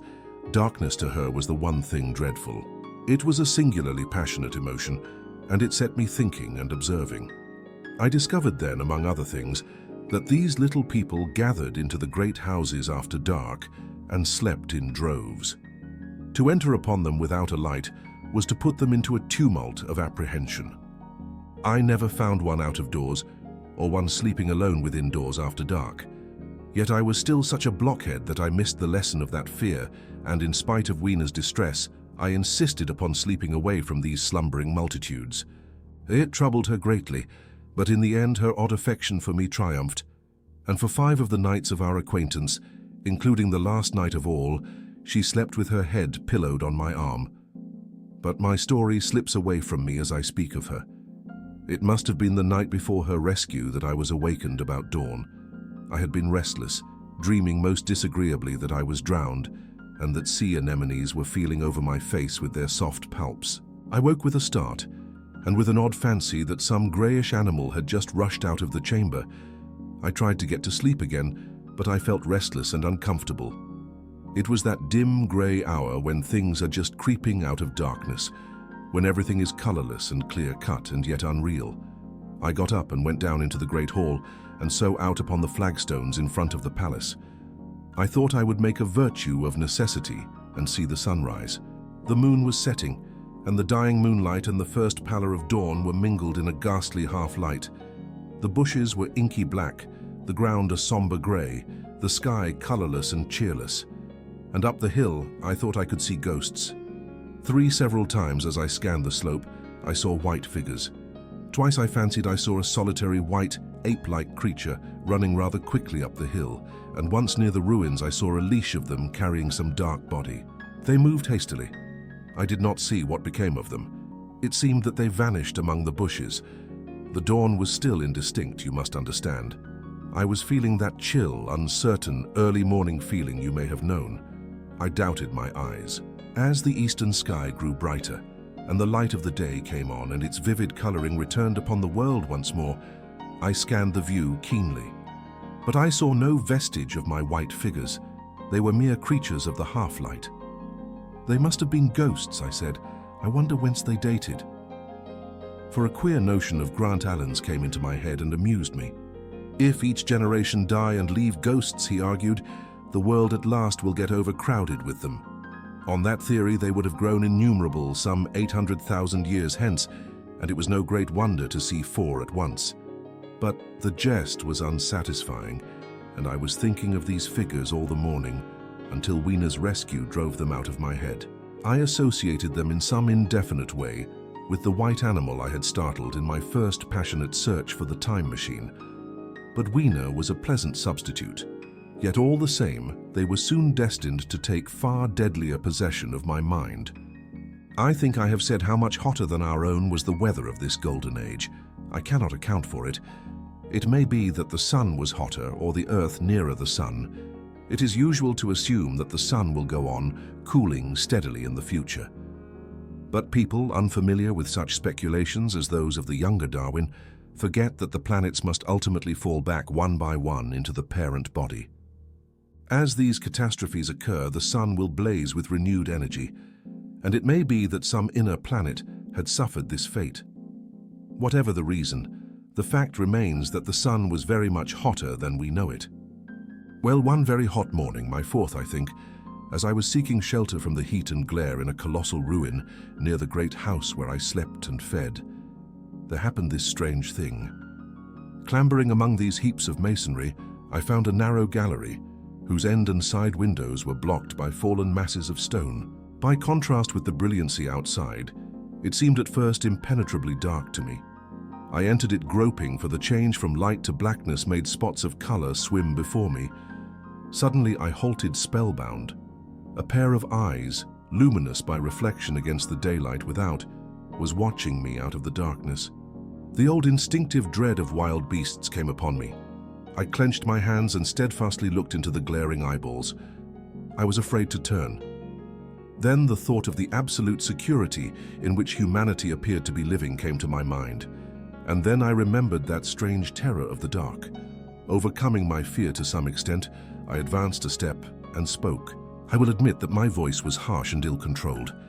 I put out my hand and touched something soft. At once the eyes darted sideways, and something white ran past me.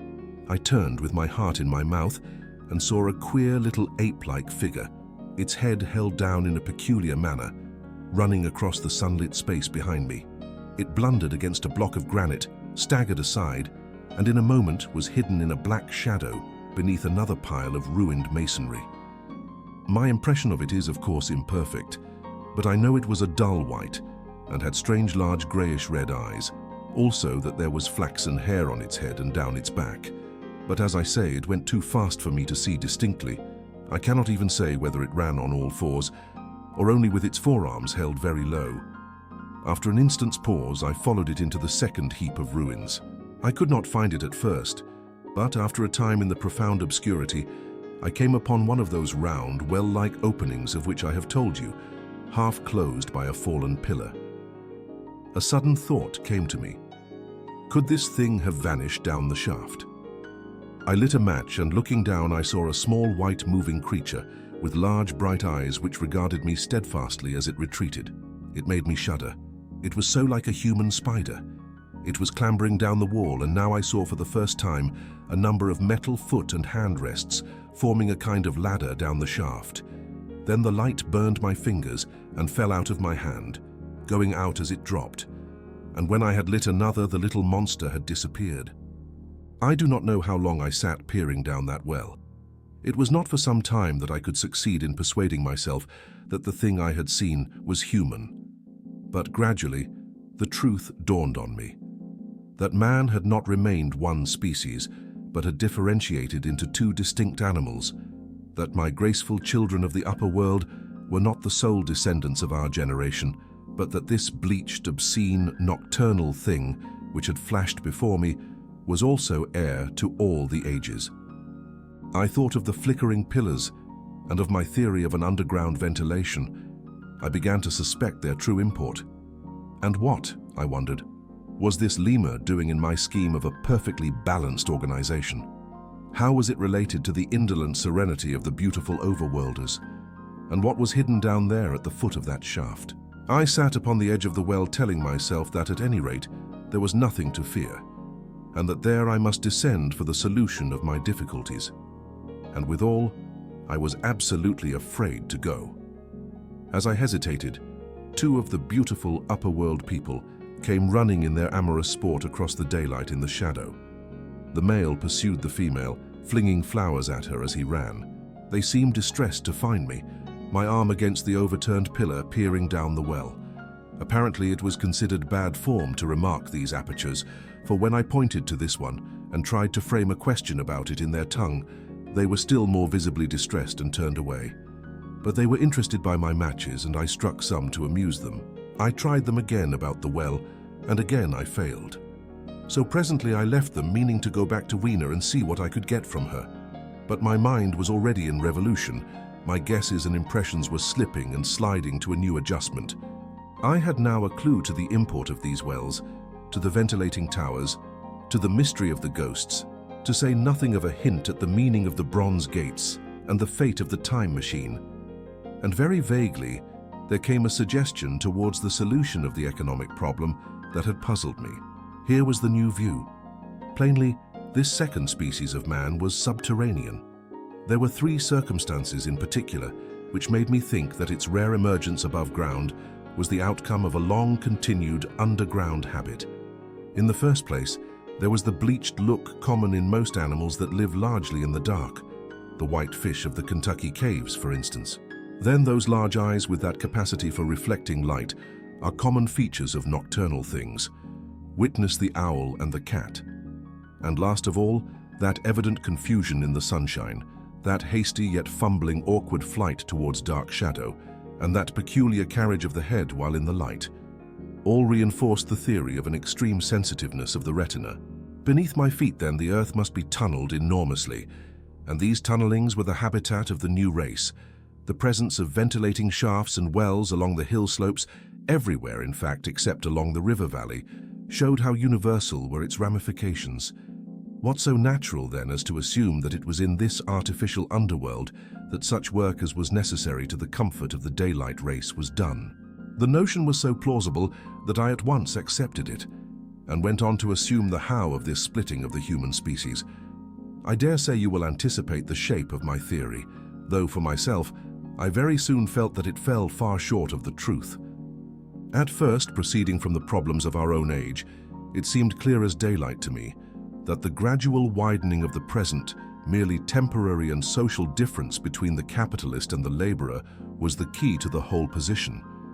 No doubt it will seem grotesque enough to you and wildly incredible, and yet even now there are existing circumstances to point that way. There is a tendency to utilize underground space for the less ornamental purposes of civilization. There is the Metropolitan Railway in London, for instance. There are new electric railways, there are subways, there are underground workrooms and restaurants, and they increase and multiply. Evidently, I thought this tendency had increased, till industry had gradually lost its birthright in the sky. I mean that it had gone deeper and deeper into larger and ever larger underground factories, spending a still increasing amount of its time therein, till, in the end. Even now, does not an East End worker live in such artificial conditions as practically to be cut off from the natural surface of the earth?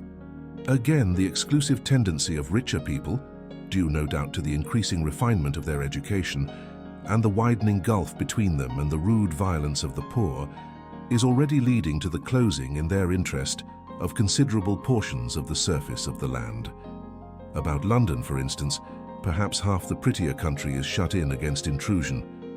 And this same widening gulf, which is due to the length and expense of the higher educational process and the increased facilities for and temptations towards refined habits on the part of the rich, will make that exchange between class and class, that promotion by intermarriage which at present retards the splitting of our species along lines of social stratification, less and less frequent. So in the end, above ground you must have the haves, pursuing pleasure and comfort and beauty, and below ground the have-nots, the workers getting continually adapted to the conditions of their labor.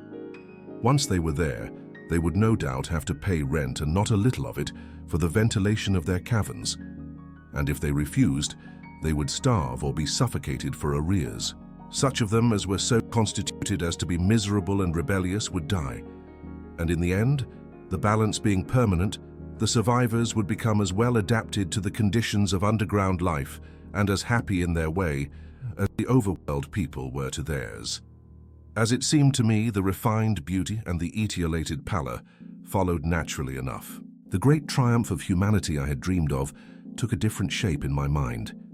It had been no such triumph of moral education and general cooperation as I had imagined. Instead, I saw a real aristocracy, armed with a perfected science and working to a logical conclusion the industrial system of today. Its triumph had not been simply a triumph over nature, but a triumph over nature and the fellow man. This, I must warn you, was my theory at the time. I had no convenient Cicerone in the pattern of the utopian books. My explanation may be absolutely wrong. I still think it is the most plausible one. But even on this supposition, the balanced civilization that was at last attained must have long since passed its zenith and was now far fallen into decay. The too perfect security of the overworlders had led them to a slow movement of degeneration, to a general dwindling in size, strength, and intelligence. That I could see clearly enough already. What had happened to the undergrounders I did not yet suspect, but from what I had seen of the Morlocks, that, by the by, was the name by which these creatures were called, I could imagine that the modification of the human type was even far more profound than among the Eloi, the beautiful race that I already knew. Then came troublesome doubts. Why had the Morlocks taken my time machine? For I felt sure it was they who had taken it. Why, too, if the Eloi were masters, could they not restore the machine to me? And why were they so terribly afraid of the dark? I proceeded, as I have said, to question Weena about this underworld, but here again I was disappointed. At first she would not understand my questions, and presently she refused to answer them. She shivered as though the topic was unendurable, and when I pressed her, perhaps a little harshly, she burst into tears. They were the only tears, except my own, I ever saw in that golden age. When I saw them, I ceased abruptly to trouble about the Morlocks, and was only concerned in banishing these signs of her human inheritance from Weena's eyes.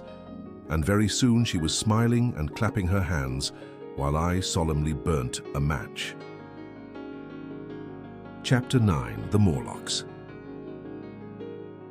It may seem odd to you, but it was 2 days before I could follow up the newfound clue in what was manifestly the proper way. I felt a peculiar shrinking from those pallid bodies. They were just the half-bleached color of the worms, and things one sees preserved in spirit in a zoological museum, and they were filthily cold to the touch. Probably my shrinking was largely due to the sympathetic influence of the Eloi, whose disgust of the Morlocks I now began to appreciate. The next night I did not sleep well. Probably my health was a little disordered. I was oppressed with perplexity and doubt. Once or twice I had a feeling of intense fear for which I could perceive no definite reason. I remember creeping noiselessly into the great hall where the little people were sleeping in the moonlight. That night Weena was among them, and feeling reassured by their presence. It occurred to me even then that in the course of a few days the moon must pass through its last quarter, and the nights grow dark when the appearances of these unpleasant creatures from below, these whitened lemurs, this new vermin that had replaced the old, might be more abundant. And on both these days I had the restless feeling of one who shirks an inevitable duty. I felt assured that the time machine was only to be recovered by boldly penetrating these mysteries of underground. Yet I could not face the mystery. If only I had had a companion, it would have been different. But I was so horribly alone, and even to clamber down into the darkness of the well appalled me. I don't know if you will understand my feeling, but I never felt quite safe at my back. It was this restlessness, this insecurity, perhaps, that drove me farther and farther afield in my exploring expeditions. Going to the southwestward towards the rising country that is now called Combe Wood, I observed far off, in the direction of 19th century Banstead, a vast green structure, different in character from any I had hitherto seen. It was larger than the largest of the palaces or ruins I knew, and the facade had an oriental look, the face of it having the luster as well as the pale green tint, a kind of bluish green of a certain type of Chinese porcelain. This difference in aspect suggested a difference in use, and I was minded to push on and explore. But the day was growing late, and I had come upon the site of the place after a long and tiring circuit. So I resolved to hold over the adventure for the following day, and I returned to the welcome and the caresses of little Weena.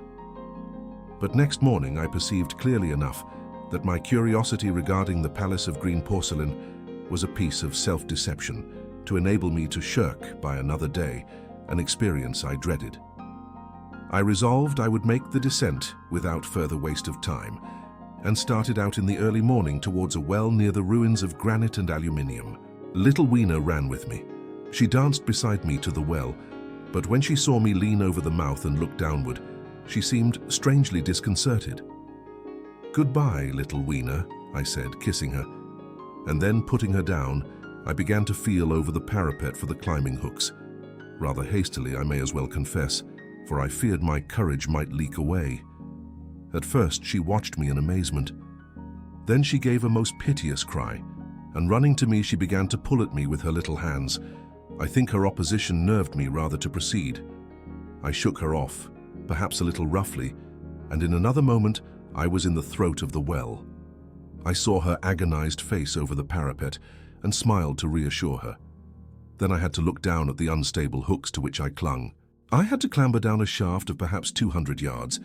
The descent was effected by means of metallic bars projecting from the sides of the well, and these being adapted to the needs of a creature much smaller and lighter than myself, I was speedily cramped and fatigued by the descent. And not simply fatigued. One of the bars bent suddenly under my weight and almost swung me off into the blackness beneath. For a moment I hung by one hand, and after that experience I did not dare to rest again.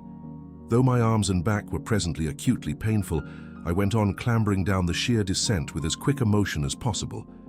Glancing upward, I saw the aperture, a small blue disc in which a star was visible, while little Weena's head showed as a round black projection.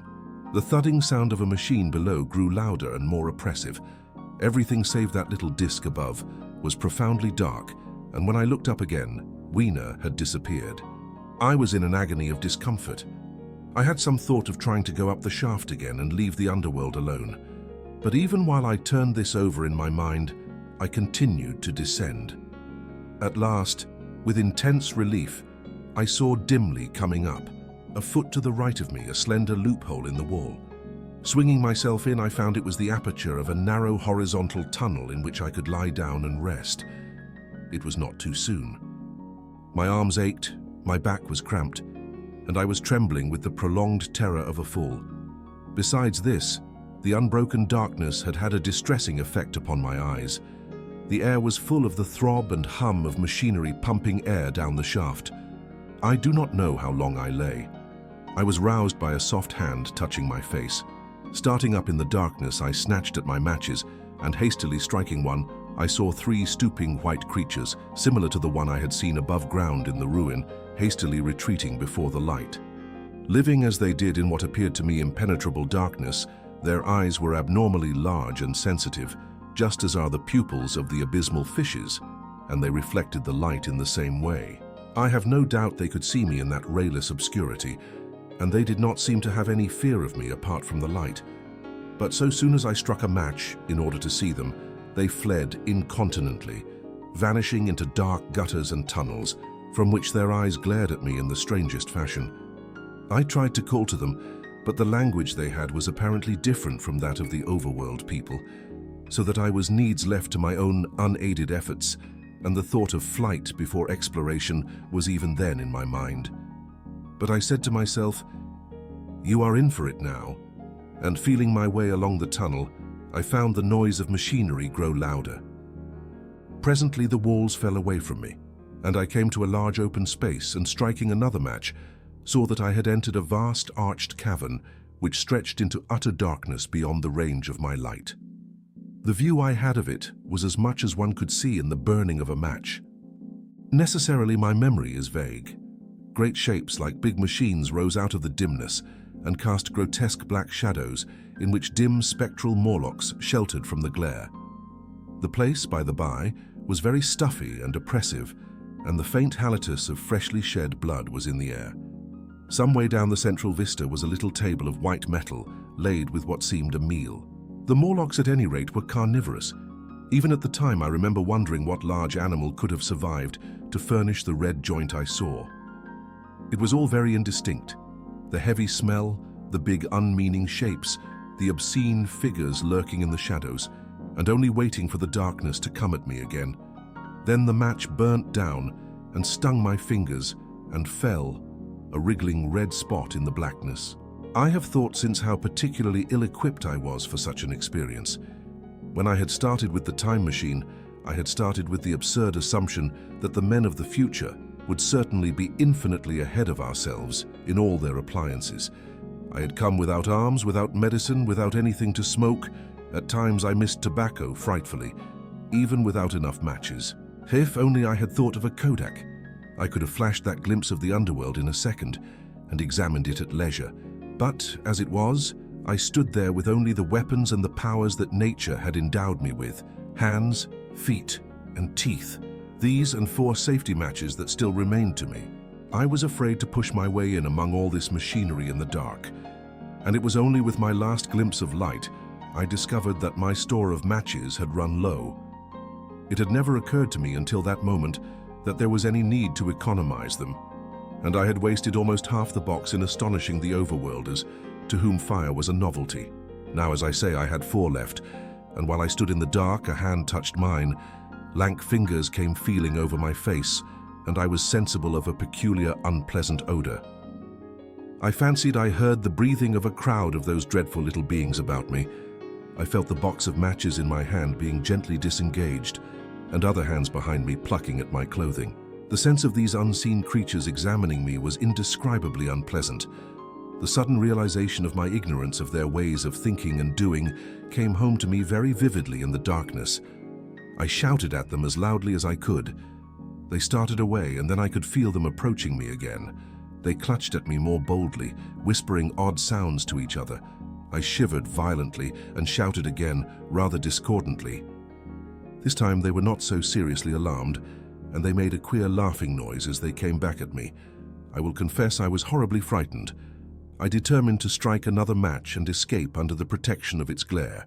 I did so, and eking out the flicker with a scrap of paper from my pocket, I made good my retreat to the narrow tunnel. But I had scarce entered this when my light was blown out, and in the blackness I could hear the Morlocks rustling like wind among leaves, and pattering like the rain as they hurried after me. In a moment I was clutched by several hands, and there was no mistaking that they were trying to haul me back. I struck another light and waved it in their dazzled faces. You can scarce imagine how nauseatingly inhuman they looked, those pale, chinless faces and great, lidless, pinkish-grey eyes, as they stared in their blindness and bewilderment. But I did not stay to look, I promise you. I retreated again, and when my second match had ended, I struck my third. It had almost burnt through when I reached the opening into the shaft. I lay down on the edge, for the throb of the great pump below made me giddy. Then I felt sideways for the projecting hooks, and as I did so, my feet were grasped from behind, and I was violently tugged backward. I lit my last match, and it incontinently went out. But I had my hand on the climbing bars now, and kicking violently, I disengaged myself from the clutches of the Morlocks and was speedily clambering up the shaft while they stayed peering and blinking up at me. All but one little wretch who followed me for some way and well-nigh secured my boot as a trophy. That climb seemed interminable to me. With the last 20 or 30 feet of it, a deadly nausea came upon me. I had the greatest difficulty in keeping my hold.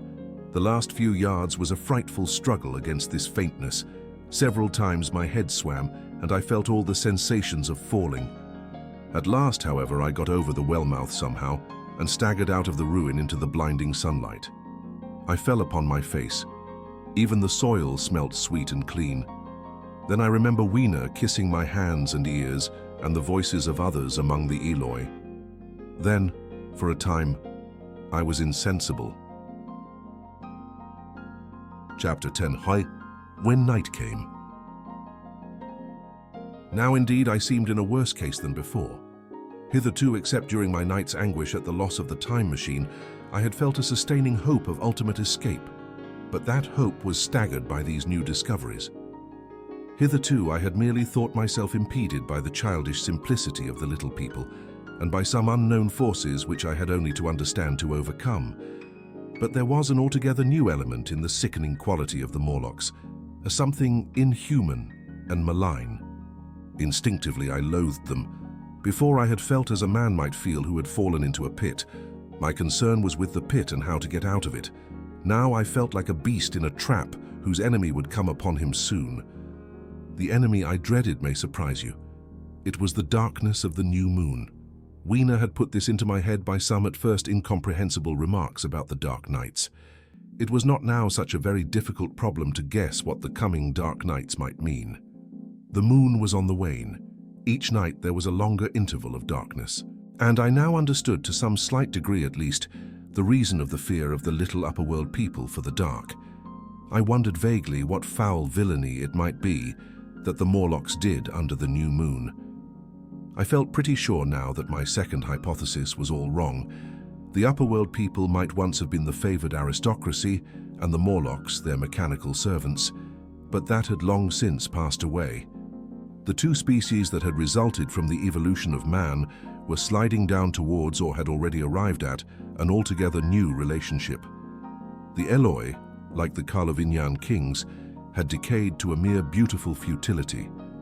They still possessed the earth on sufferance, since the Morlocks, subterranean for innumerable generations, had come at last to find the daylit surface intolerable. And the Morlocks made their garments, I inferred, and maintained them in their habitual needs, perhaps through the survival of an old habit of service. They did it as a standing horse paws with his foot, or as a man enjoys killing animals in sport, because ancient and departed necessities had impressed it on the organism. But clearly the old order was already in part reversed. The nemesis of the delicate ones was creeping on apace. Ages ago, thousands of generations ago, man had thrust his brother man out of the ease and the sunshine, and now that brother was coming back, changed. Already the Eloi had begun to learn one old lesson anew. They were becoming reacquainted with fear. And suddenly there came into my head the memory of the meat I had seen in the underworld. It seemed odd how it floated into my mind, not stirred up as it were by the current of my meditations, but coming in almost like a question from outside. I tried to recall the form of it. I had a vague sense of something familiar, but I could not tell what it was at the time. Still, however helpless the little people in the presence of their mysterious fear, I was differently constituted. I came out of this age of ours, this ripe prime of the human race, when fear does not paralyze and mystery has lost its terrors. I at least would defend myself. Without further delay, I determined to make myself arms and a fastness where I might sleep. With that refuge as a base, I could face this strange world with some of that confidence I had lost in realizing to what creatures night by night I lay exposed. I felt I could never sleep again until my bed was secure from them. I shuddered with horror to think how they must already have examined me. I wandered during the afternoon along the valley of the Thames, but found nothing that commended itself to my mind as inaccessible. All the buildings and trees seemed easily practicable to such dexterous climbers as the Morlocks, to judge by their wells, must be. Then the tall pinnacles of the Palace of Green Porcelain and the polished gleam of its walls came back to my memory, and in the evening, taking Weena like a child upon my shoulder, I went up the hills towards the southwest. The distance I had reckoned was 7 or 8 miles, but it must have been nearer 18. I had first seen the place on a moist afternoon when distances are deceptively diminished. In addition, the heel of one of my shoes was loose, and a nail was working through the sole. They were comfortable old shoes I wore about indoors, so that I was lame. And it was already long past sunset when I came in sight of the palace, silhouetted black against the pale yellow of the sky. Weena had been hugely delighted when I began to carry her, but after a while she desired me to let her down, and ran along by the side of me, occasionally darting off on either hand to pick flowers to stick in my pockets. My pockets had always puzzled Weena, but at the last she had concluded that they were an eccentric kind of vases for floral decoration. At least she utilized them for that purpose. And that reminds me, in changing my jacket I found the time traveler paused, put his hand into his pocket, and silently placed 2 withered flowers, not unlike very large white mallows, upon the little table. Then he resumed his narrative. As the hush of evening crept over the world, and we proceeded over the hill crest towards Wimbledon, Weena grew tired and wanted to return to the House of Grey Stone. But I pointed out the distant pinnacles of the Palace of Green Porcelain to her, and contrived to make her understand that we were seeking a refuge there from her fear. You know that great pause that comes upon things before the dusk? Even the breeze stops in the trees. To me, there is always an air of expectation about that evening stillness. The sky was clear, remote and empty, save for a few horizontal bars far down in the sunset. Well, that night the expectation took the color of my fears. In that darkling calm, my senses seemed preternaturally sharpened. I fancied I could even feel the hollowness of the ground beneath my feet, could indeed almost see through it the Morlocks on their ant-hill going hither and thither and waiting for the dark. In my excitement, I fancied that they would receive my invasion of their burrows as a declaration of war. And why had they taken my time machine? So we went on in the quiet, and the twilight deepened into night. The clear blue of the distance faded, and one star after another came out. The ground grew dim, and the trees black. Weena's fears and her fatigue grew upon her. I took her in my arms and talked to her and caressed her. Then, as the darkness grew deeper, she put her arms round my neck and, closing her eyes, tightly pressed her face against my shoulder. So we went down a long slope into a valley, and there in the dimness I almost walked into a little river. This I waded, and went up the opposite side of the valley, past a number of sleeping houses, and by a statue, a faun or some such figure minus the head. Here too were acacias. So far I had seen nothing of the Morlocks, but it was yet early in the night, and the darker hours before the old moon rose were still to come. From the brow of the next hill, I saw a thick wood spreading wide and black before me. I hesitated at this. I could see no end to it, either to the right or the left. Feeling tired, my feet in particular were very sore, I carefully lowered Weena from my shoulder as I halted and sat down upon the turf. I could no longer see the Palace of Green Porcelain, and I was in doubt of my direction. I looked into the thickness of the wood and thought of what it might hide. Under that dense tangle of branches, one would be out of sight of the stars.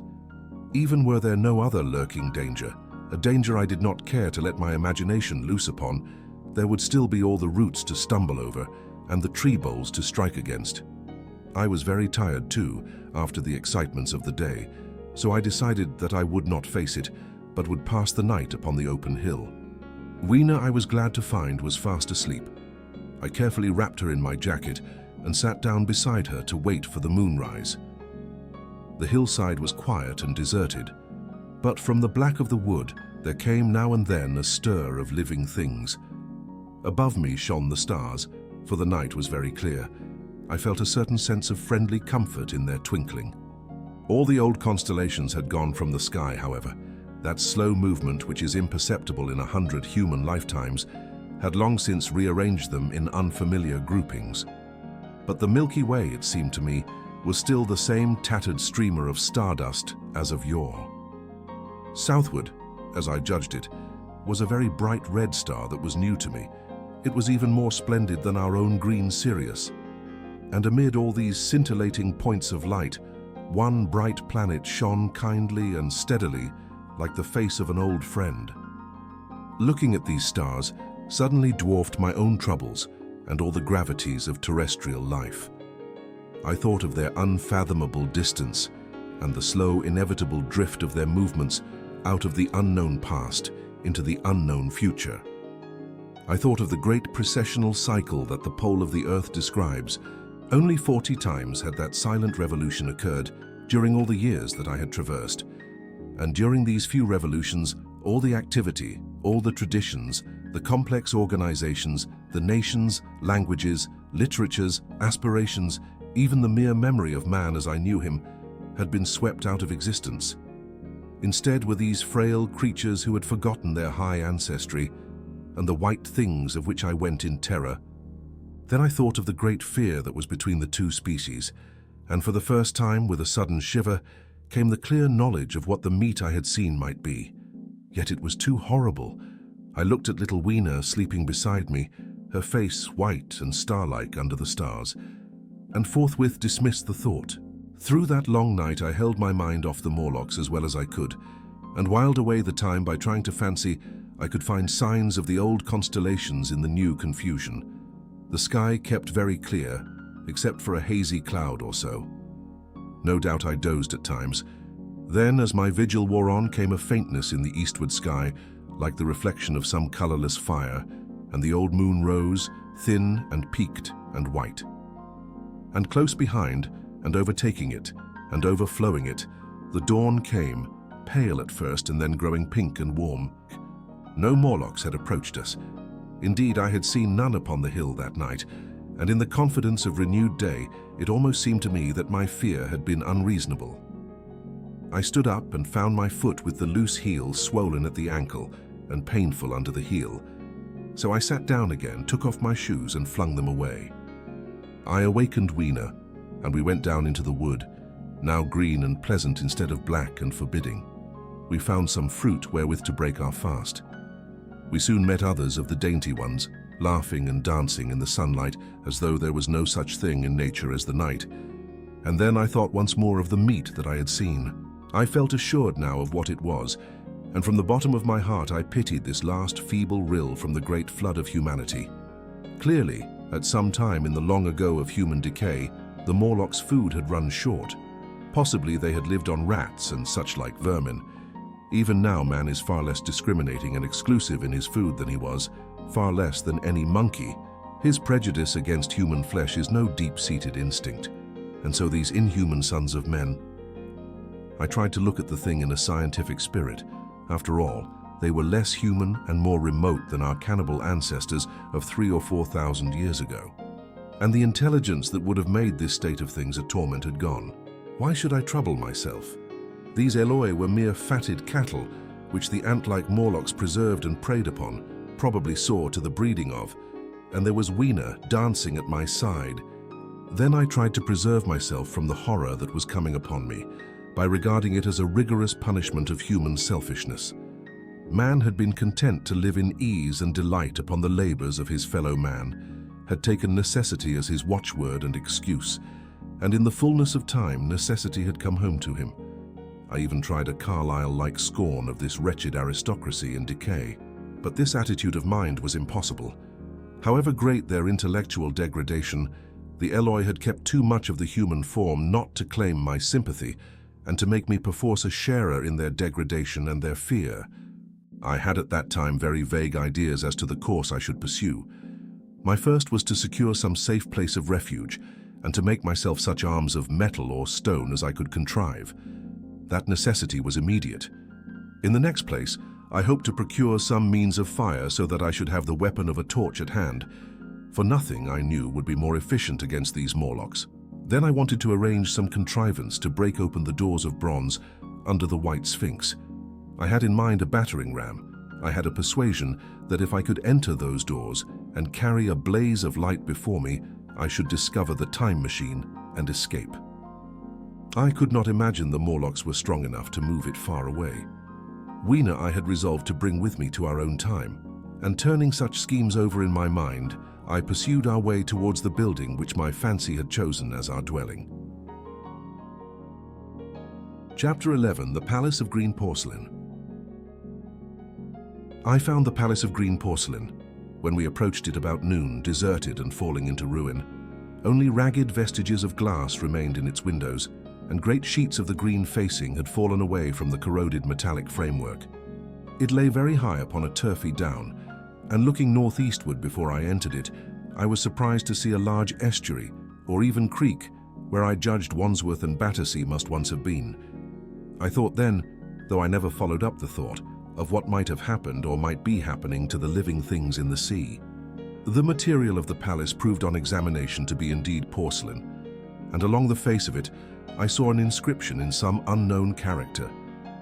I thought, rather foolishly, that Weena might help me to interpret this, but I only learnt that the bare idea of writing had never entered her head.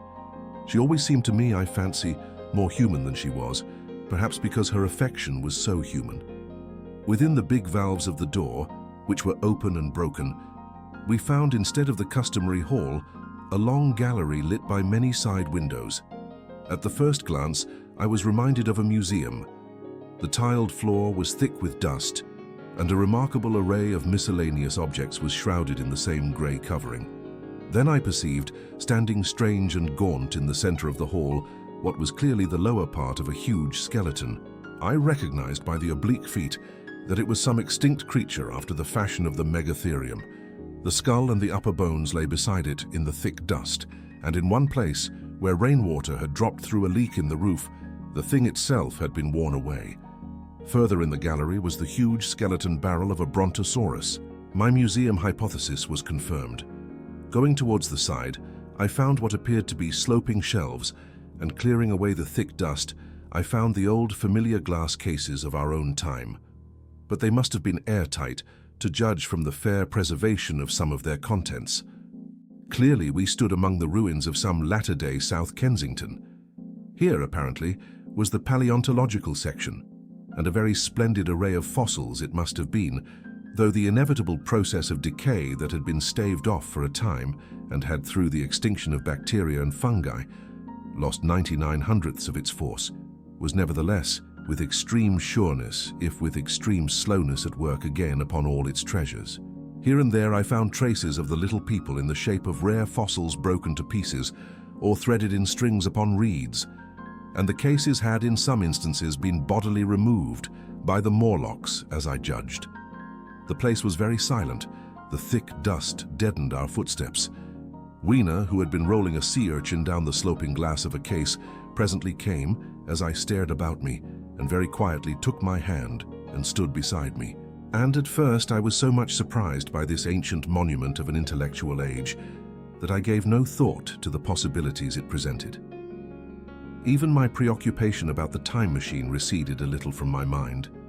To judge from the size of the place, this palace of green porcelain had a great deal more in it than a gallery of paleontology, possibly historical galleries. It might be even a library. To me, at least in my present circumstances, these would be vastly more interesting than this spectacle of old-time geology in decay. Exploring, I found another short gallery running transversely to the first. This appeared to be devoted to minerals, and the sight of a block of sulfur set my mind running on gunpowder. But I could find no saltpeter, indeed no nitrates of any kind. Doubtless they had deliquesced ages ago.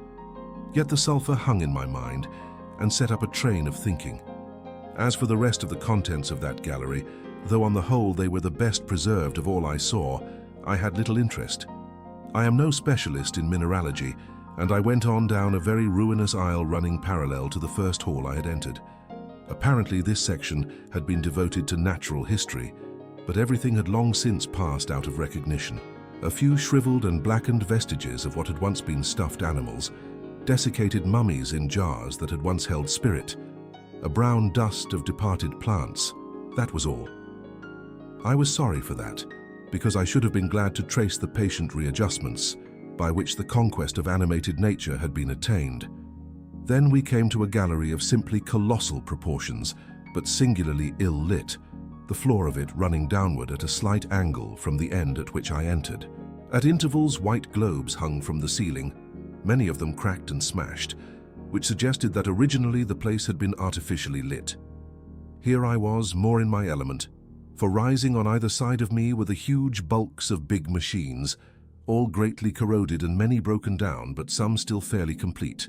You know I have a certain weakness for mechanism, and I was inclined to linger among these, the more so as, for the most part, they had the interest of puzzles, and I could make only the vaguest guesses at what they were for. I fancied that if I could solve their puzzles, I should find myself in possession of powers that might be of use against the Morlocks. Suddenly, Weena came very close to my side, so suddenly that she startled me. Had it not been for her, I do not think I should have noticed that the floor of the gallery sloped at all. It may be, of course, that the floor did not slope, but that the museum was built into the side of a hill. The end I had come in at was quite above ground and was lit by rare slit-like windows. As you went down the length, the ground came up against these windows, until at last there was a pit like the area of a London house before each, and only a narrow line of daylight at the top. I went slowly along, puzzling about the machines, and had been too intent upon them to notice the gradual diminution of the light, until Weena's increasing apprehensions drew my attention. Then I saw that the gallery ran down at last into a thick darkness. I hesitated, and then, as I looked round me, I saw that the dust was less abundant and its surface less even. Further away towards the dimness, it appeared to be broken by a number of small, narrow footprints. My sense of the immediate presence of the Morlocks revived at that. I felt that I was wasting my time in the academic examination of machinery. I called to mind that it was already far advanced in the afternoon, and that I had still no weapon, no refuge, and no means of making a fire. And then, down in the remote blackness of the gallery, I heard a peculiar pattering, and the same odd noises I had heard down the well. I took Weena's hand. Then, struck with a sudden idea, I left her and turned to a machine from which projected a lever not unlike those in a signal box. Clambering upon the stand and grasping this lever in my hands, I put all my weight upon it sideways. Suddenly Weena, deserted in the central aisle, began to whimper. I had judged the strength of the lever pretty correctly, for it snapped after a minute's strain, and I rejoined her with a mace in my hand, more than sufficient, I judged, for any Morlock skull I might encounter. And I longed very much to kill a Morlock or so. Very inhuman, you may think, to want to go killing one's own descendants, but it was impossible somehow to feel any humanity in the things. Only my disinclination to leave Weena, and a persuasion that if I began to slake my thirst for murder, my time machine might suffer, restrained me from going straight down the gallery and killing the brutes I heard. Well, mace in one hand and Weena in the other, I went out of that gallery and into another and still larger one, which at the first glance reminded me of a military chapel hung with tattered flags. The brown and charred rags that hung from the sides of it I presently recognized as the decaying vestiges of books. They had long since dropped to pieces, and every semblance of print had left them. But here and there were warped boards and cracked metallic clasps that told the tale well enough. Had I been a literary man, I might perhaps have moralized upon the futility of all ambition. But as it was, the thing that struck me with keenest force was the enormous waste of labor to which this somber wilderness of rotting paper testified. At the time, I will confess that I thought chiefly of the philosophical transactions and my own 17 papers upon physical optics. Then, going up a broad staircase, we came to what may once have been a gallery of technical chemistry, and here I had not a little hope of useful discoveries. Except at one end where the roof had collapsed, this gallery was well preserved. I went eagerly to every unbroken case, and at last in one of the really airtight cases I found a box of matches. Very eagerly I tried them. They were perfectly good. They were not even damp. I turned to Weena. "Dance," I cried to her in her own tongue, For now I had a weapon indeed against the horrible creatures we feared. And so, in that derelict museum, upon the thick, soft carpeting of dust, to Weena's huge delight, I solemnly performed a kind of composite dance, whistling "The Land of the Leal" as cheerfully as I could. In part it was a modest cancan, in part a step dance, in part a skirt dance, so far as my tailcoat permitted, and in part original. For I am naturally inventive, as you know. And now I still think that for this box of matches to have escaped the wear of time for immemorial years was a most strange, as for me it was a most fortunate thing. Yet, oddly enough, I found a far unlikelier substance, and that was camphor. I found it in a sealed jar that, by chance I suppose, had been really hermetically sealed. I fancied at first that it was paraffin wax, and smashed the glass accordingly. But the odor of camphor was unmistakable. In the universal decay, this volatile substance had chanced to survive, perhaps through many thousands of centuries. It reminded me of a sepia painting I had once seen done from the ink of a fossil belemnite that must have perished and become fossilized millions of years ago. I was about to throw it away, but I remembered that it was inflammable and burnt with a good bright flame, was in fact an excellent candle, and I put it in my pocket. I found no explosives, however, nor any means of breaking down the bronze doors. As yet, my iron crowbar was the most helpful thing I had chanced upon. Nevertheless, I left that gallery greatly elated. I cannot tell you all the story of that long afternoon. It would require a great effort of memory to recall my explorations in at all the proper order. I remember a long gallery of rusting stands of arms, and how I hesitated between my crowbar and a hatchet or a sword. I could not carry both, however, and my bar of iron promised best against the bronze gates. There were numbers of guns, pistols, and rifles. The most were masses of rust, but many were of some new metal and still fairly sound. But any cartridges or powder there may once have been had rotted into dust. One corner I saw was charred and shattered, perhaps, I thought, by an explosion among the specimens. In another place was a vast array of idols, Polynesian, Mexican, Grecian, Phoenician, every country on earth, I should think. And here, yielding to an irresistible impulse, I wrote my name upon the nose of a steatite monster from South America that particularly took my fancy. As the evening drew on, my interest waned. I went through gallery after gallery, dusty, silent, often ruinous, the exhibits sometimes mere heaps of rust and lignite, sometimes fresher. In one place I suddenly found myself near the model of a tin mine, and then by the merest accident I discovered in an airtight case 2 dynamite cartridges. I shouted "Eureka!" and smashed the case with joy. Then came a doubt. I hesitated. Then, selecting a little side gallery, I made my essay.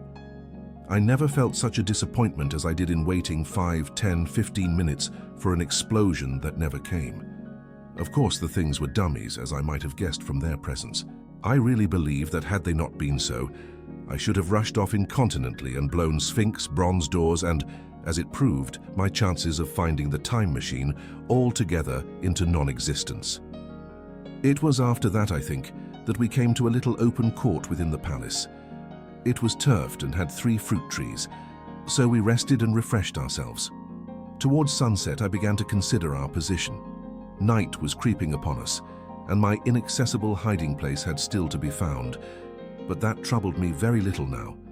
I had in my possession a thing that was, perhaps, the best of all defenses against the Morlocks. I had matches. I had the camphor in my pocket too if a blaze were needed. It seemed to me that the best thing we could do would be to pass the night in the open, protected by a fire. In the morning, there was the getting of the time machine. Towards that, as yet, I had only my iron mace. But now, with my growing knowledge, I felt very differently towards those bronze doors. Up to this, I had refrained from forcing them, largely because of the mystery on the other side. They had never impressed me as being very strong, and I hoped to find my bar of iron not altogether inadequate for the work. Chapter 12. In the Darkness.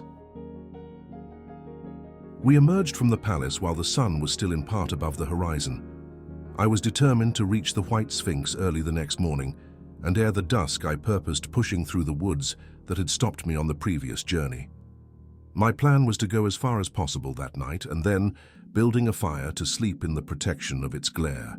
Accordingly, as we went along, I gathered any sticks or dried grass I saw, and presently had my arms full of such litter. Thus loaded, our progress was slower than I had anticipated, and besides, Weena was tired. And I also began to suffer from sleepiness too, so that it was full night before we reached the wood. Upon the shrubby hill of its edge, Weena would have stopped, fearing the darkness before us, but a singular sense of impending calamity that should indeed have served me as a warning drove me onward. I had been without sleep for a night and 2 days, and I was feverish and irritable. I felt sleep coming upon me and the Morlocks with it. While we hesitated, among the black bushes behind us and dim against their blackness, I saw 3 crouching figures. There was scrub and long grass all about us, and I did not feel safe from their insidious approach. The forest, I calculated, was rather less than a mile across. If we could get through it to the bare hillside, there, as it seemed to me, was an altogether safer resting place. I thought that with my matches and my camphor, I could contrive to keep my path illuminated through the woods. Yet it was evident that if I was to flourish matches with my hands, I should have to abandon my firewood. So rather reluctantly, I put it down, and then it came into my head that I would amaze our friends behind by lighting it. I was to discover the atrocious folly of this proceeding, but it came to my mind as an ingenious move for covering our retreat. I don't know if you have ever thought what a rare thing flame must be in the absence of man, and in a temperate climate. The sun's heat is rarely strong enough to burn, even when it is focused by dewdrops, as is sometimes the case in more tropical districts. Lightning may blast and blacken, but it rarely gives rise to widespread fire. Decaying vegetation may occasionally smolder with the heat of its fermentation, but this rarely results in flame. In this decadence, too, the art of fire-making had been forgotten on the earth. The red tongues that went licking up my heap of wood were an altogether new and strange thing to Weena. She wanted to run to it and play with it. I believe she would have cast herself into it had I not restrained her. But I caught her up, and in spite of her struggles, plunged boldly before me into the wood. For a little way, the glare of my fire lit the path. Looking back presently, I could see through the crowded stems that from my heap of sticks, the blaze had spread to some bushes adjacent, and a curved line of fire was creeping up the grass of the hill. I laughed at that and turned again to the dark trees before me. It was very black, and Weena clung to me convulsively, but there was still, as my eyes grew accustomed to the darkness, sufficient light for me to avoid the stems. Overhead, it was simply black, except where a gap of remote blue sky shone down upon us here and there. I lit none of my matches because I had no hand free. Upon my left arm I carried my little one. In my right hand I had my iron bar.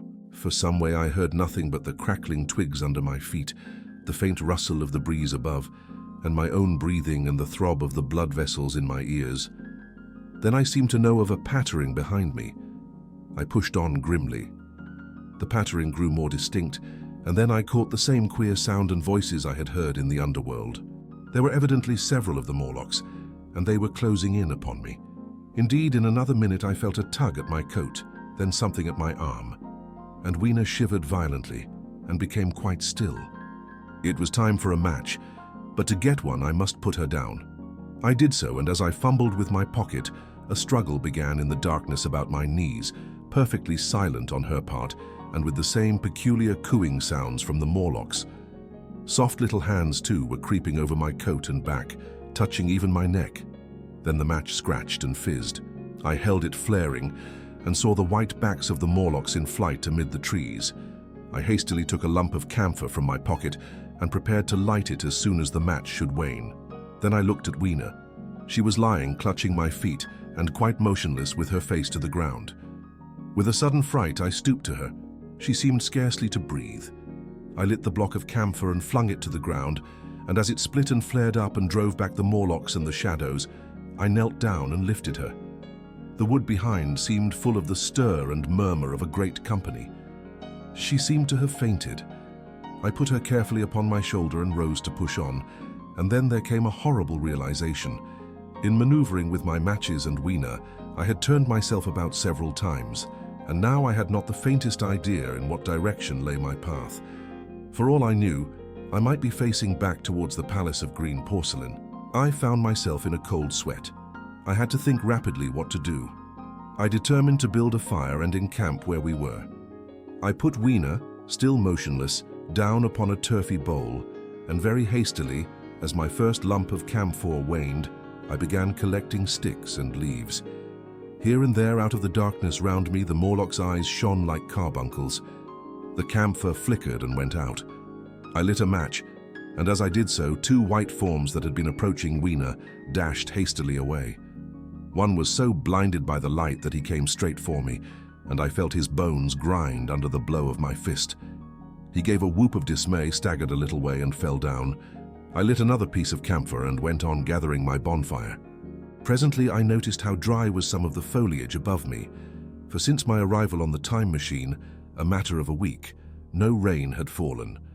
So instead of casting about among the trees for fallen twigs, I began leaping up and dragging down branches. Very soon I had a choking, smoky fire of green wood and dry sticks and could economize my camphor.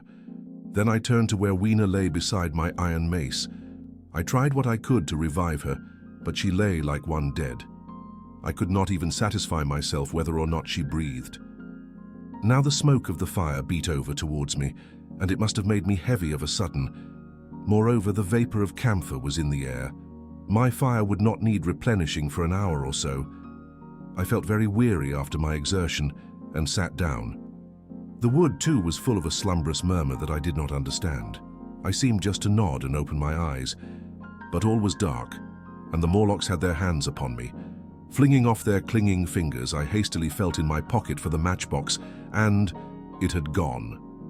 Then they gripped and closed with me again. In a moment I knew what had happened. I had slept, and my fire had gone out, and the bitterness of death came over my soul. The forest seemed full of the smell of burning wood. I was caught by the neck, by the hair, by the arms, and pulled down. It was indescribably horrible in the darkness to feel all these soft creatures heaped upon me. I felt as if I was in a monstrous spider's web. I was overpowered and went down. I felt little teeth nipping at my neck. I rolled over, and as I did so, my hand came against my iron lever. It gave me strength. I struggled up, shaking the human rats from me, and holding the bar short, I thrust where I judged their faces might be. I could feel the succulent giving of flesh and bone under my blows, and for a moment I was free. The strange exultation that so often seems to accompany hard fighting came upon me. I knew that both I and Weena were lost, but I determined to make the Morlocks pay for their meat. I stood with my back to a tree, swinging the iron bar before me. The whole wood was full of the stir and cries of them. A minute passed, their voices seemed to rise to a higher pitch of excitement, and their movements grew faster. Yet none came within reach. I stood glaring at the blackness. Then suddenly came hope. What if the Morlocks were afraid? And close on the heels of that came a strange thing. The darkness seemed to grow luminous. Very dimly I began to see the Morlocks about me.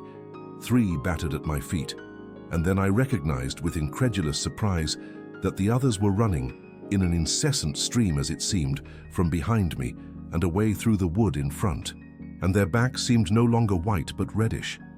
As I stood agape, I saw a little red spark go drifting across a gap of starlight between the branches and vanish. And at that, I understood the smell of burning wood, the slumberous murmur that was growing now into a gusty roar, the red glow, and the Morlock's flight. Stepping out from behind my tree and looking back, I saw through the black pillars of the nearer trees the flames of the burning forest. It was my first fire coming after me. With that I looked for Weena, but she was gone. The hissing and crackling behind me, the explosive thud as each fresh tree burst into flame, left little time for reflection. My iron bar still gripped, I followed in the Morlock's path. It was a close race. Once the flames crept forward so swiftly on my right as I ran that I was outflanked and had to strike off to the left. But at last I emerged upon a small open space, and as I did so a Morlock came blundering towards me and past me and went on straight into the fire. And now I was to see the most weird and horrible thing, I think, of all that I beheld in that future age. This whole space was as bright as day with the reflection of the fire.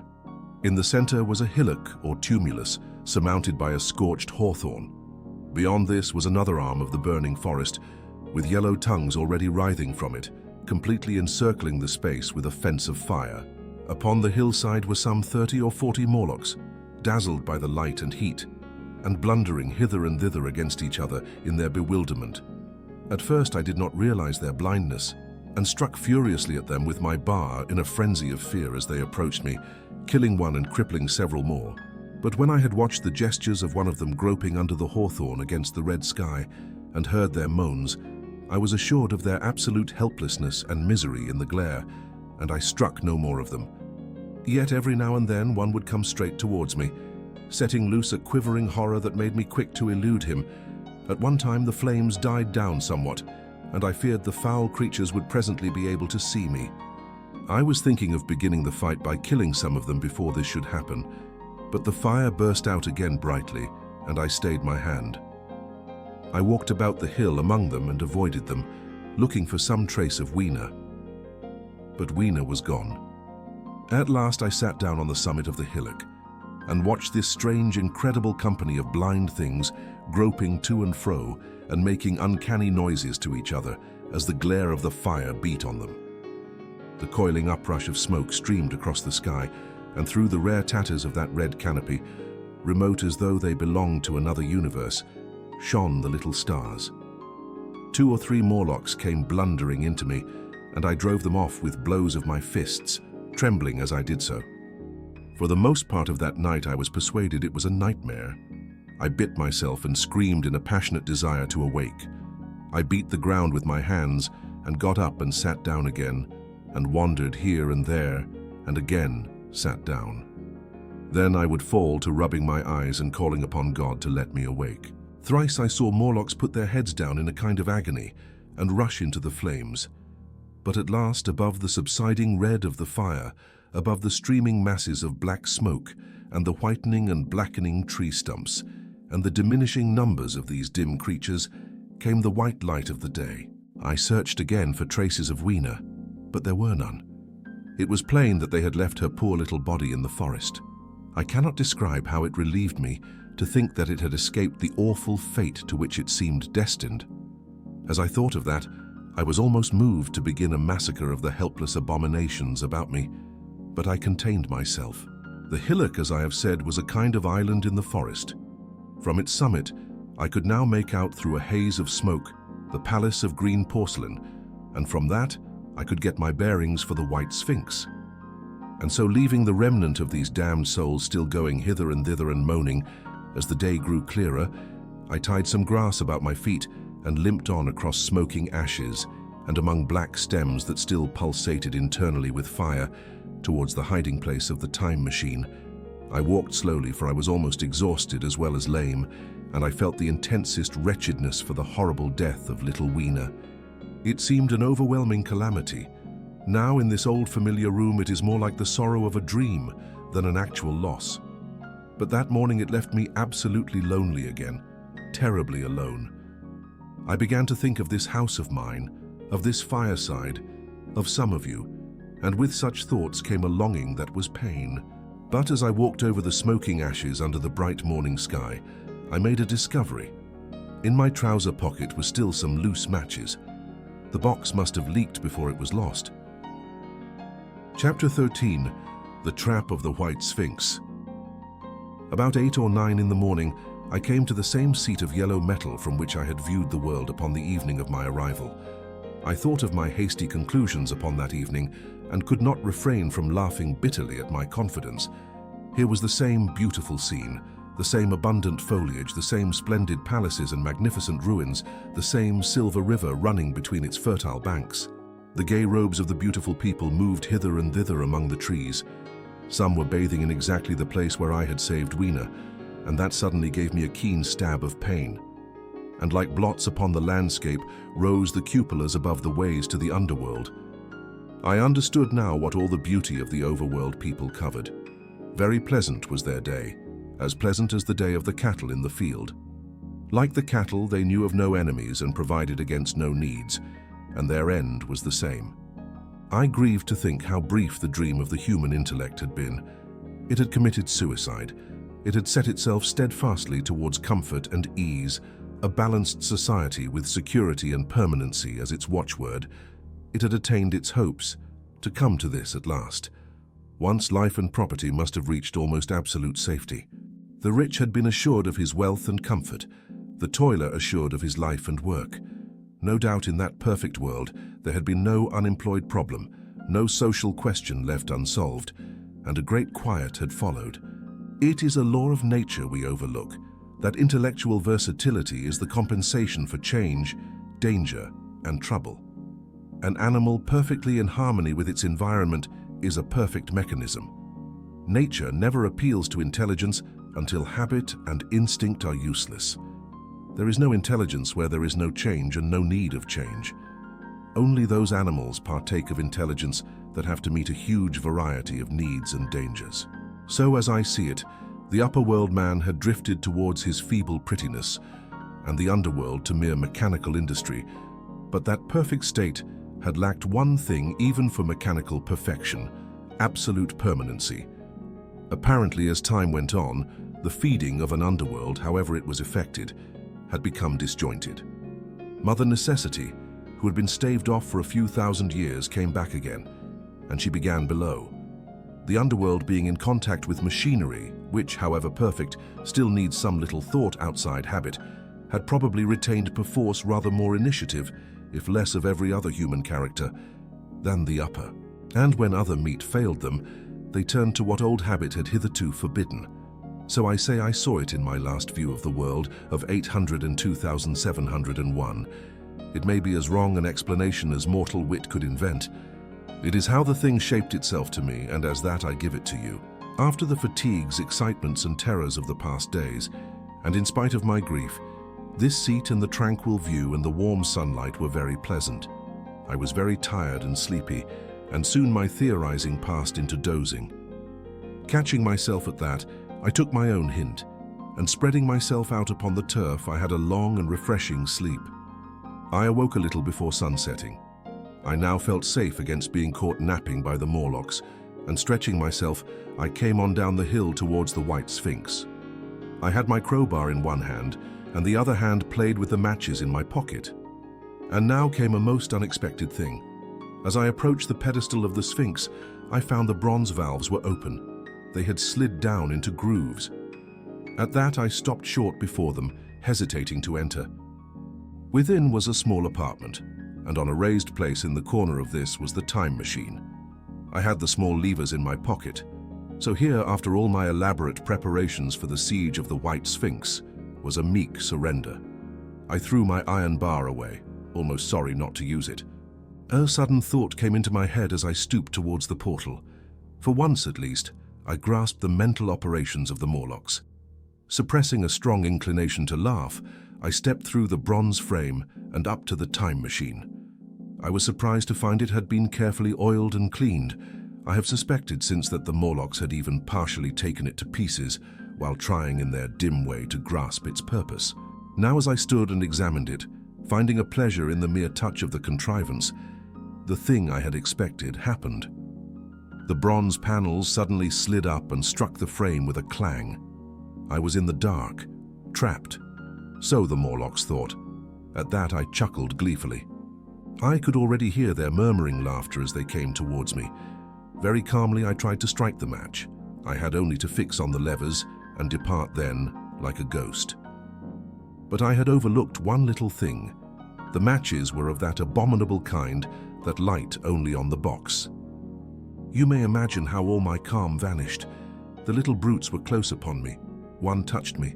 I made a sweeping blow in the dark at them with the levers and began to scramble into the saddle of the machine. Then came one hand upon me and then another. Then I had simply to fight against their persistent fingers for my levers and at the same time feel for the studs over which these fitted. One, indeed, they almost got away from me. As it slipped from my hand, I had to butt in the dark with my head. I could hear the Morlock's skull ring to recover it. It was a nearer thing than the fight in the forest, I think, this last scramble. But at last the lever was fixed and pulled over. The clinging hands slipped from me. The darkness presently fell from my eyes. I found myself in the same grey light and tumult I have already described. Chapter 14. The Further Vision. I have already told you of the sickness and confusion that comes with time traveling, and this time I was not seated properly in the saddle, but sideways and in an unstable fashion. For an indefinite time I clung to the machine as it swayed and vibrated, quite unheeding how I went, and when I brought myself to look at the dials again, I was amazed to find where I had arrived. One dial records days, and another thousands of days, another millions of days, and another thousands of millions. Now, instead of reversing the levers, I had pulled them over so as to go forward with them, and when I came to look at these indicators, I found that the thousands hand was sweeping round as fast as the seconds hand of a watch, into futurity. As I drove on, a peculiar change crept over the appearance of things. The palpitating grayness grew darker. Then, though I was still traveling with prodigious velocity, the blinking succession of day and night, which was usually indicative of a slower pace, returned and grew more and more marked. This puzzled me very much at first. The alternations of night and day grew slower and slower, and so did the passage of the sun across the sky, until they seemed to stretch through centuries. At last a steady twilight brooded over the earth, a twilight only broken now and then, when a comet glared across the darkling sky. The band of light that had indicated the sun had long since disappeared, for the sun had ceased to set. It simply rose and fell in the west, and grew ever broader and more red. All trace of the moon had vanished. The circling of the stars, growing slower and slower, had given place to creeping points of light. At last, some time before I stopped, the sun, red and very large, halted motionless upon the horizon, a vast dome glowing with a dull heat, and now and then suffering a momentary extinction. At one time it had for a little while glowed more brilliantly again, but it speedily reverted to its sullen red heat. I perceived by this slowing down of its rising and setting that the work of the tidal drag was done. The earth had come to rest with one face to the sun, even as in our own time the moon faces the earth. Very cautiously, for I remembered my former headlong fall, I began to reverse my motion. Slower and slower went the circling hands, until the thousands one seemed motionless, and the daily one was no longer a mere mist upon its scale. Still slower, until the dim outlines of a desolate beach grew visible. I stopped very gently and sat upon the time machine looking round. The sky was no longer blue. Northeastward it was inky black, and out of the blackness shone brightly and steadily the pale white stars. Overhead it was a deep Indian red and starless, and southeastward it grew brighter to a glowing scarlet where, cut by the horizon, lay the huge hull of the sun, red and motionless. The rocks about me were of a harsh reddish color, and all the trace of life that I could see at first was the intensely green vegetation that covered every projecting point on their southeastern face. It was the same rich green that one sees on forest moss or on the lichen in caves, plants which like these grow in a perpetual twilight. The machine was standing on a sloping beach. The sea stretched away to the southwest, to rise into a sharp bright horizon against the wan sky. There were no breakers and no waves, for not a breath of wind was stirring. Only a slight oily swell rose and fell like a gentle breathing, and showed that the eternal sea was still moving and living. And along the margin where the water sometimes broke was a thick incrustation of salt, pink under the lurid sky. There was a sense of oppression in my head, and I noticed that I was breathing very fast. The sensation reminded me of my only experience of mountaineering, and from that I judged the air to be more rarefied than it is now. Far away up the desolate slope, I heard a harsh scream and saw a thing like a huge white butterfly go slanting and fluttering up into the sky and, circling, disappear over some low hillocks beyond. The sound of its voice was so dismal that I shivered and seated myself more firmly upon the machine. Looking round me again, I saw that quite near what I had taken to be a reddish mass of rock was moving slowly towards me. Then I saw the thing was really a monstrous crab-like creature.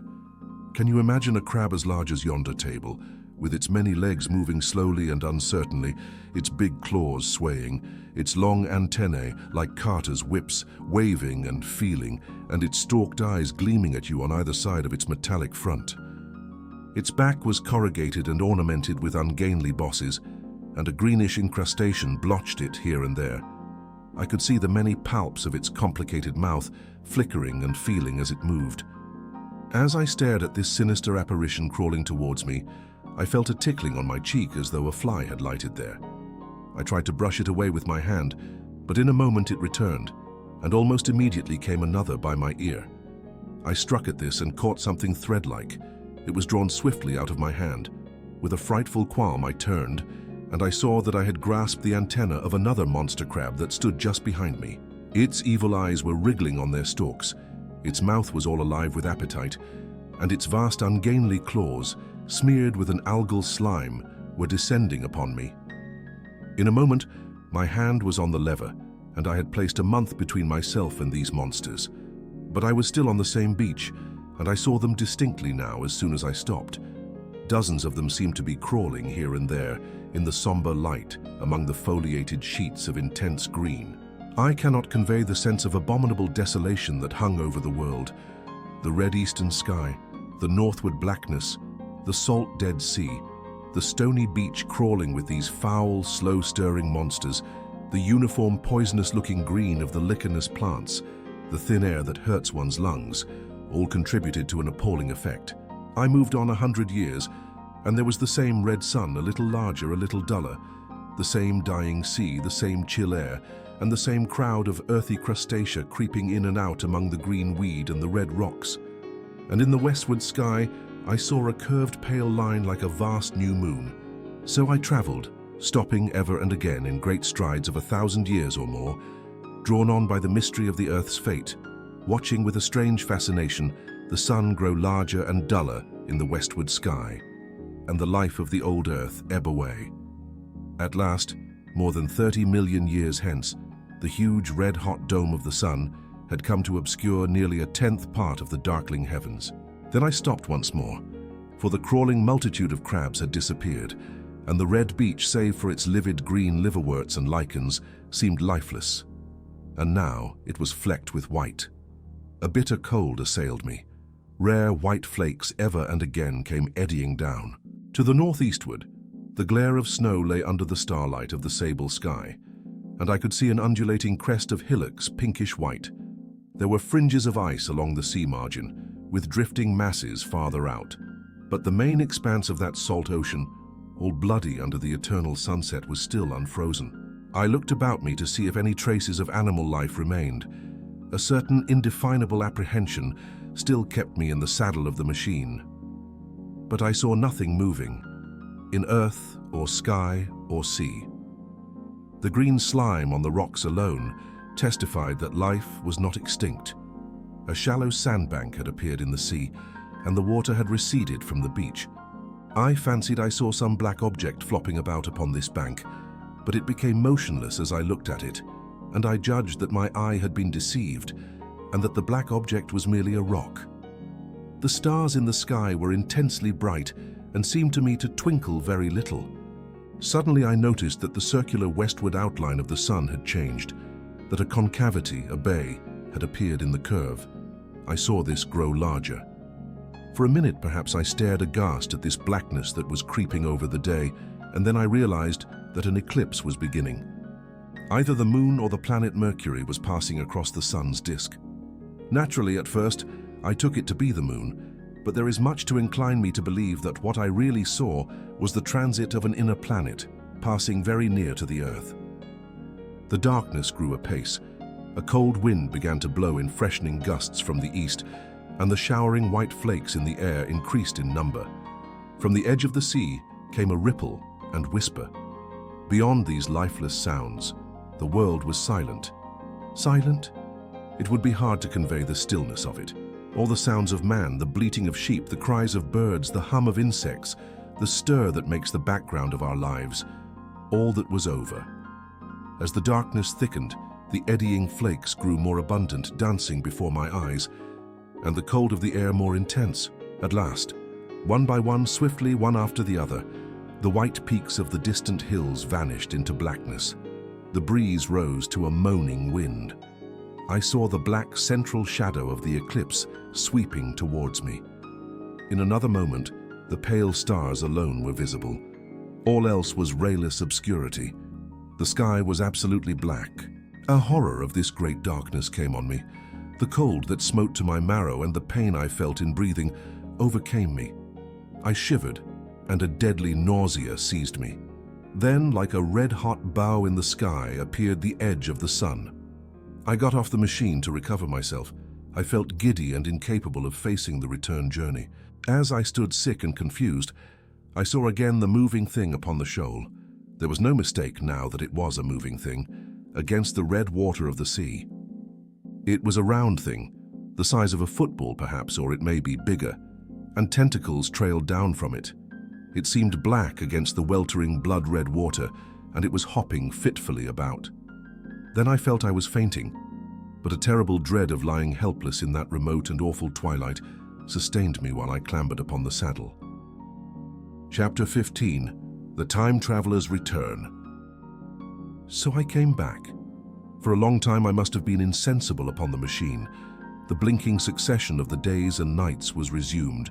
The sun got golden again, the sky blue. I breathed with greater freedom. The fluctuating contours of the land ebbed and flowed. The hands spun backward upon the dials. At last I saw again the dim shadows of houses, the evidences of decadent humanity. These too changed and passed, and others came. Presently, when the million dial was at 0, I slackened speed. I began to recognize our own pretty and familiar architecture. The thousands' hand ran back to the starting point. The night and day flapped slower and slower. Then the old walls of the laboratory came round me. Very gently now, I slowed the mechanism down. I saw one little thing that seemed odd to me. I think I have told you that when I set out, before my velocity became very high, Mrs. Watchett had walked across the room, traveling, as it seemed to me, like a rocket. As I returned, I passed again across that minute when she traversed the laboratory. But now her every motion appeared to be the exact inversion of her previous ones. The door at the lower end opened, and she glided quietly up the laboratory, back foremost, and disappeared behind the door by which she had previously entered. Just before that, I seemed to see Hillier for a moment, but he passed like a flash. Then I stopped the machine and saw about me again the old familiar laboratory, my tools, my appliances, just as I had left them. I got off the thing very shakily and sat down upon my bench. For several minutes I trembled violently. Then I became calmer. Around me was my old workshop again, exactly as it had been. I might have slept there and the whole thing have been a dream. And yet not exactly. The thing had started from the southeast corner of the laboratory. It had come to rest again in the northwest, against the wall where you saw it. That gives you the exact distance from my little lawn to the pedestal of the white Sphinx, into which the Morlocks had carried my machine. For a time my brain went stagnant. Presently I got up and came through the passage here, limping, because my heel was still painful and feeling sorely begrimed. I saw the Pall Mall Gazette on the table by the door. I found the date was indeed today, and looking at the timepiece saw the hour was almost 8 o'clock. I heard your voices and the clatter of plates. I hesitated. I felt so sick and weak. Then I sniffed good wholesome meat and opened the door on you. You know the rest. I washed and dined, and now I'm telling you the story. Chapter 16. After the story. I know, he said after a pause, that all this will be absolutely incredible to you, but to me the one incredible thing is that I am here tonight in this old familiar room, looking into your friendly faces and telling you these strange adventures. He looked at the medical man.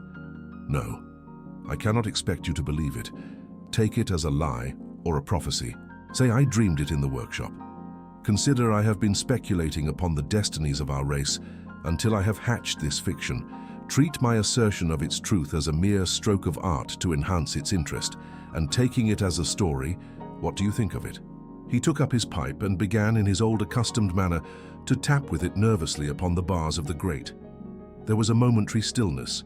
Then chairs began to creak and shoes to scrape upon the carpet. I took my eyes off the time traveler's face and looked round at his audience. They were in the dark, and little spots of color swam before them. The medical man seemed absorbed in the contemplation of our host. The editor was looking hard at the end of his cigar, the sixth. The journalist fumbled for his watch. The others, as far as I remember, were motionless. The editor stood up with a sigh. "What a pity it is you're not a writer of stories," he said. putting his hand on the time traveler's shoulder. "You don't believe it? Well, I thought not." The time traveler turned to us. "Where are the matches?" he said. He lit one and spoke over his pipe, puffing. "To tell you the truth, I hardly believe it myself. And yet..." His eye fell with a mute inquiry upon the withered white flowers upon the little table. Then he turned over the hand holding his pipe, and I saw he was looking at some half-healed scars on his knuckles. The medical man rose, came to the lamp and examined the flowers. "The gynoecium's odd," he said. The psychologist leant forward to see, holding out his hand for a specimen. "I'm hanged if it isn't 1:45, said the journalist. "How shall we get home?" "Plenty of cabs at the station," said the psychologist. "It's a curious thing," said the medical man, "but I certainly don't know the natural order of these flowers. May I have them?" The time traveler hesitated.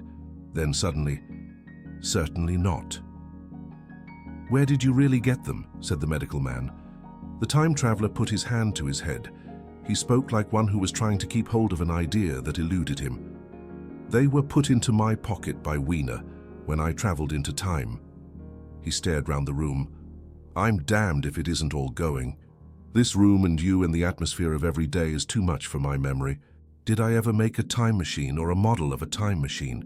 Or is it all only a dream? They say life is a dream, a precious poor dream at times, but I can't stand another that won't fit. It's madness. And where did the dream come from? I must look at that machine, if there is one." He caught up the lamp swiftly and carried it, flaring red, through the door into the corridor. We followed him. There, in the flickering light of the lamp, was the machine sure enough, squat, ugly and askew, a thing of brass, ebony, ivory, and translucent glimmering quartz. Solid to the touch, for I put out my hand and felt the rail of it, and with brown spots and smears upon the ivory, and bits of grass and moss upon the lower parts, and one rail bent awry. The time traveler put the lamp down on the bench and ran his hand along the damaged rail. "It's all right now," he said. "The story I told you was true. I'm sorry to have brought you out here in the cold." He took up the lamp, and in an absolute silence, we returned to the smoking room. He came into the hall with us and helped the editor on with his coat. The medical man looked into his face, and with a certain hesitation, told him he was suffering from overwork, at which he laughed hugely. I remember him standing in the open doorway, bawling good night. I shared a cab with the editor. He thought the tale a gaudy lie. For my own part, I was unable to come to a conclusion. The story was so fantastic and incredible, the telling so credible and sober. I lay awake most of the night thinking about it. I determined to go next day and see the time traveler again. I was told he was in the laboratory, and being on easy terms in the house, I went up to him. The laboratory, however, was empty. I stared for a minute at the time machine and put out my hand and touched the lever. At that, the squat, substantial-looking mass swayed like a bough shaken by the wind. Its instability startled me extremely, and I had a queer reminiscence of the childish days when I used to be forbidden to meddle. I came back through the corridor. The time traveler met me in the smoking room. He was coming from the house. He had a small camera under one arm and a knapsack under the other. He laughed when he saw me and gave me an elbow to shake. "I'm frightfully busy," said he, "with that thing in there." "But is it not some hoax?" I said. "Do you really travel through time?" "Really and truly I do." And he looked frankly into my eyes. He hesitated. His eye wandered about the room. "I only want half an hour," he said. "I know why you came, and it's awfully good of you. There's some magazines here. If you'll stop to lunch, I'll prove you this time, traveling up to the hilt, specimens and all. If you'll forgive my leaving you now." I consented, hardly comprehending then the full import of his words, and he nodded and went on down the corridor. I heard the door of the laboratory slam, seated myself in a chair, and took up a daily paper. What was he going to do before lunchtime? Then suddenly I was reminded by an advertisement that I had promised to meet Richardson, the publisher, at 2. I looked at my watch and saw that I could barely save that engagement. I got up and went down the passage to tell the time traveler. As I took hold of the handle of the door, I heard an exclamation, oddly truncated at the end, and a click and a thud. A gust of air whirled round me as I opened the door, and from within came the sound of broken glass falling on the floor. The time traveler was not there. I seemed to see a ghostly, indistinct figure sitting in a whirling mass of black and brass for a moment. A figure so transparent that the bench behind with its sheets of drawings was absolutely distinct. But this phantasm vanished as I rubbed my eyes. The time machine had gone. Save for a subsiding stir of dust, the further end of the laboratory was empty. A pane of the skylight had apparently just been blown in. I felt an unreasonable amazement. I knew that something strange had happened, and for the moment could not distinguish what the strange thing might be. As I stood staring, the door into the garden opened, and the manservant appeared. We looked at each other, then ideas began to come. "Has Mr. gone out that way?" said I. "No, sir. No one has come out this way. I was expecting to find him here." At that, I understood. At the risk of disappointing Richardson, I stayed on, waiting for the time traveler, waiting for the second, perhaps still stranger story, and the specimens and photographs he would bring with him. But I am beginning now to fear that I must wait a lifetime. The time traveler vanished 3 years ago, and as everybody knows now, he has never returned. Epilogue. One cannot choose but wonder, will he ever return? It may be that he swept back into the past and fell among the blood-drinking, hairy savages of the age of unpolished stone, into the abysses of the Cretaceous Sea, or among the grotesque saurians, the huge reptilian brutes of the Jurassic times. He may even now, if I may use the phrase, be wandering on some plesiosaurus-haunted Ulitic coral reef, or beside the lonely saline seas of the Triassic Age. Or did he go forward into one of the nearer ages in which men are still men, but with the riddles of our own time answered and its wearisome problems solved? Into the manhood of the race, for I, for my own part, cannot think that these latter days of weak experiment, fragmentary theory and mutual discord are indeed man's culminating time, I say for my own part. He I know, for the question had been discussed among us long before the time machine was made, thought but cheerlessly of the advancement of mankind, and saw in the growing pile of civilization only a foolish heaping that must inevitably fall back upon and destroy its makers in the end. If that is so, it remains for us to live as though it were not so. But to me, the future is still black and blank, is a vast ignorance, lit at a few casual places by the memory of his story. And I have by me, for my comfort, 2 strange white flowers, shriveled now, and brown and flat and brittle, to witness that even when mind and strength had gone, gratitude and a mutual tenderness still lived on in the heart of man. Thank you for traveling through time with Velvet Chapters. This was Time Machine by Herbert George Wells, read by Elliot Thorne. See you in the next video.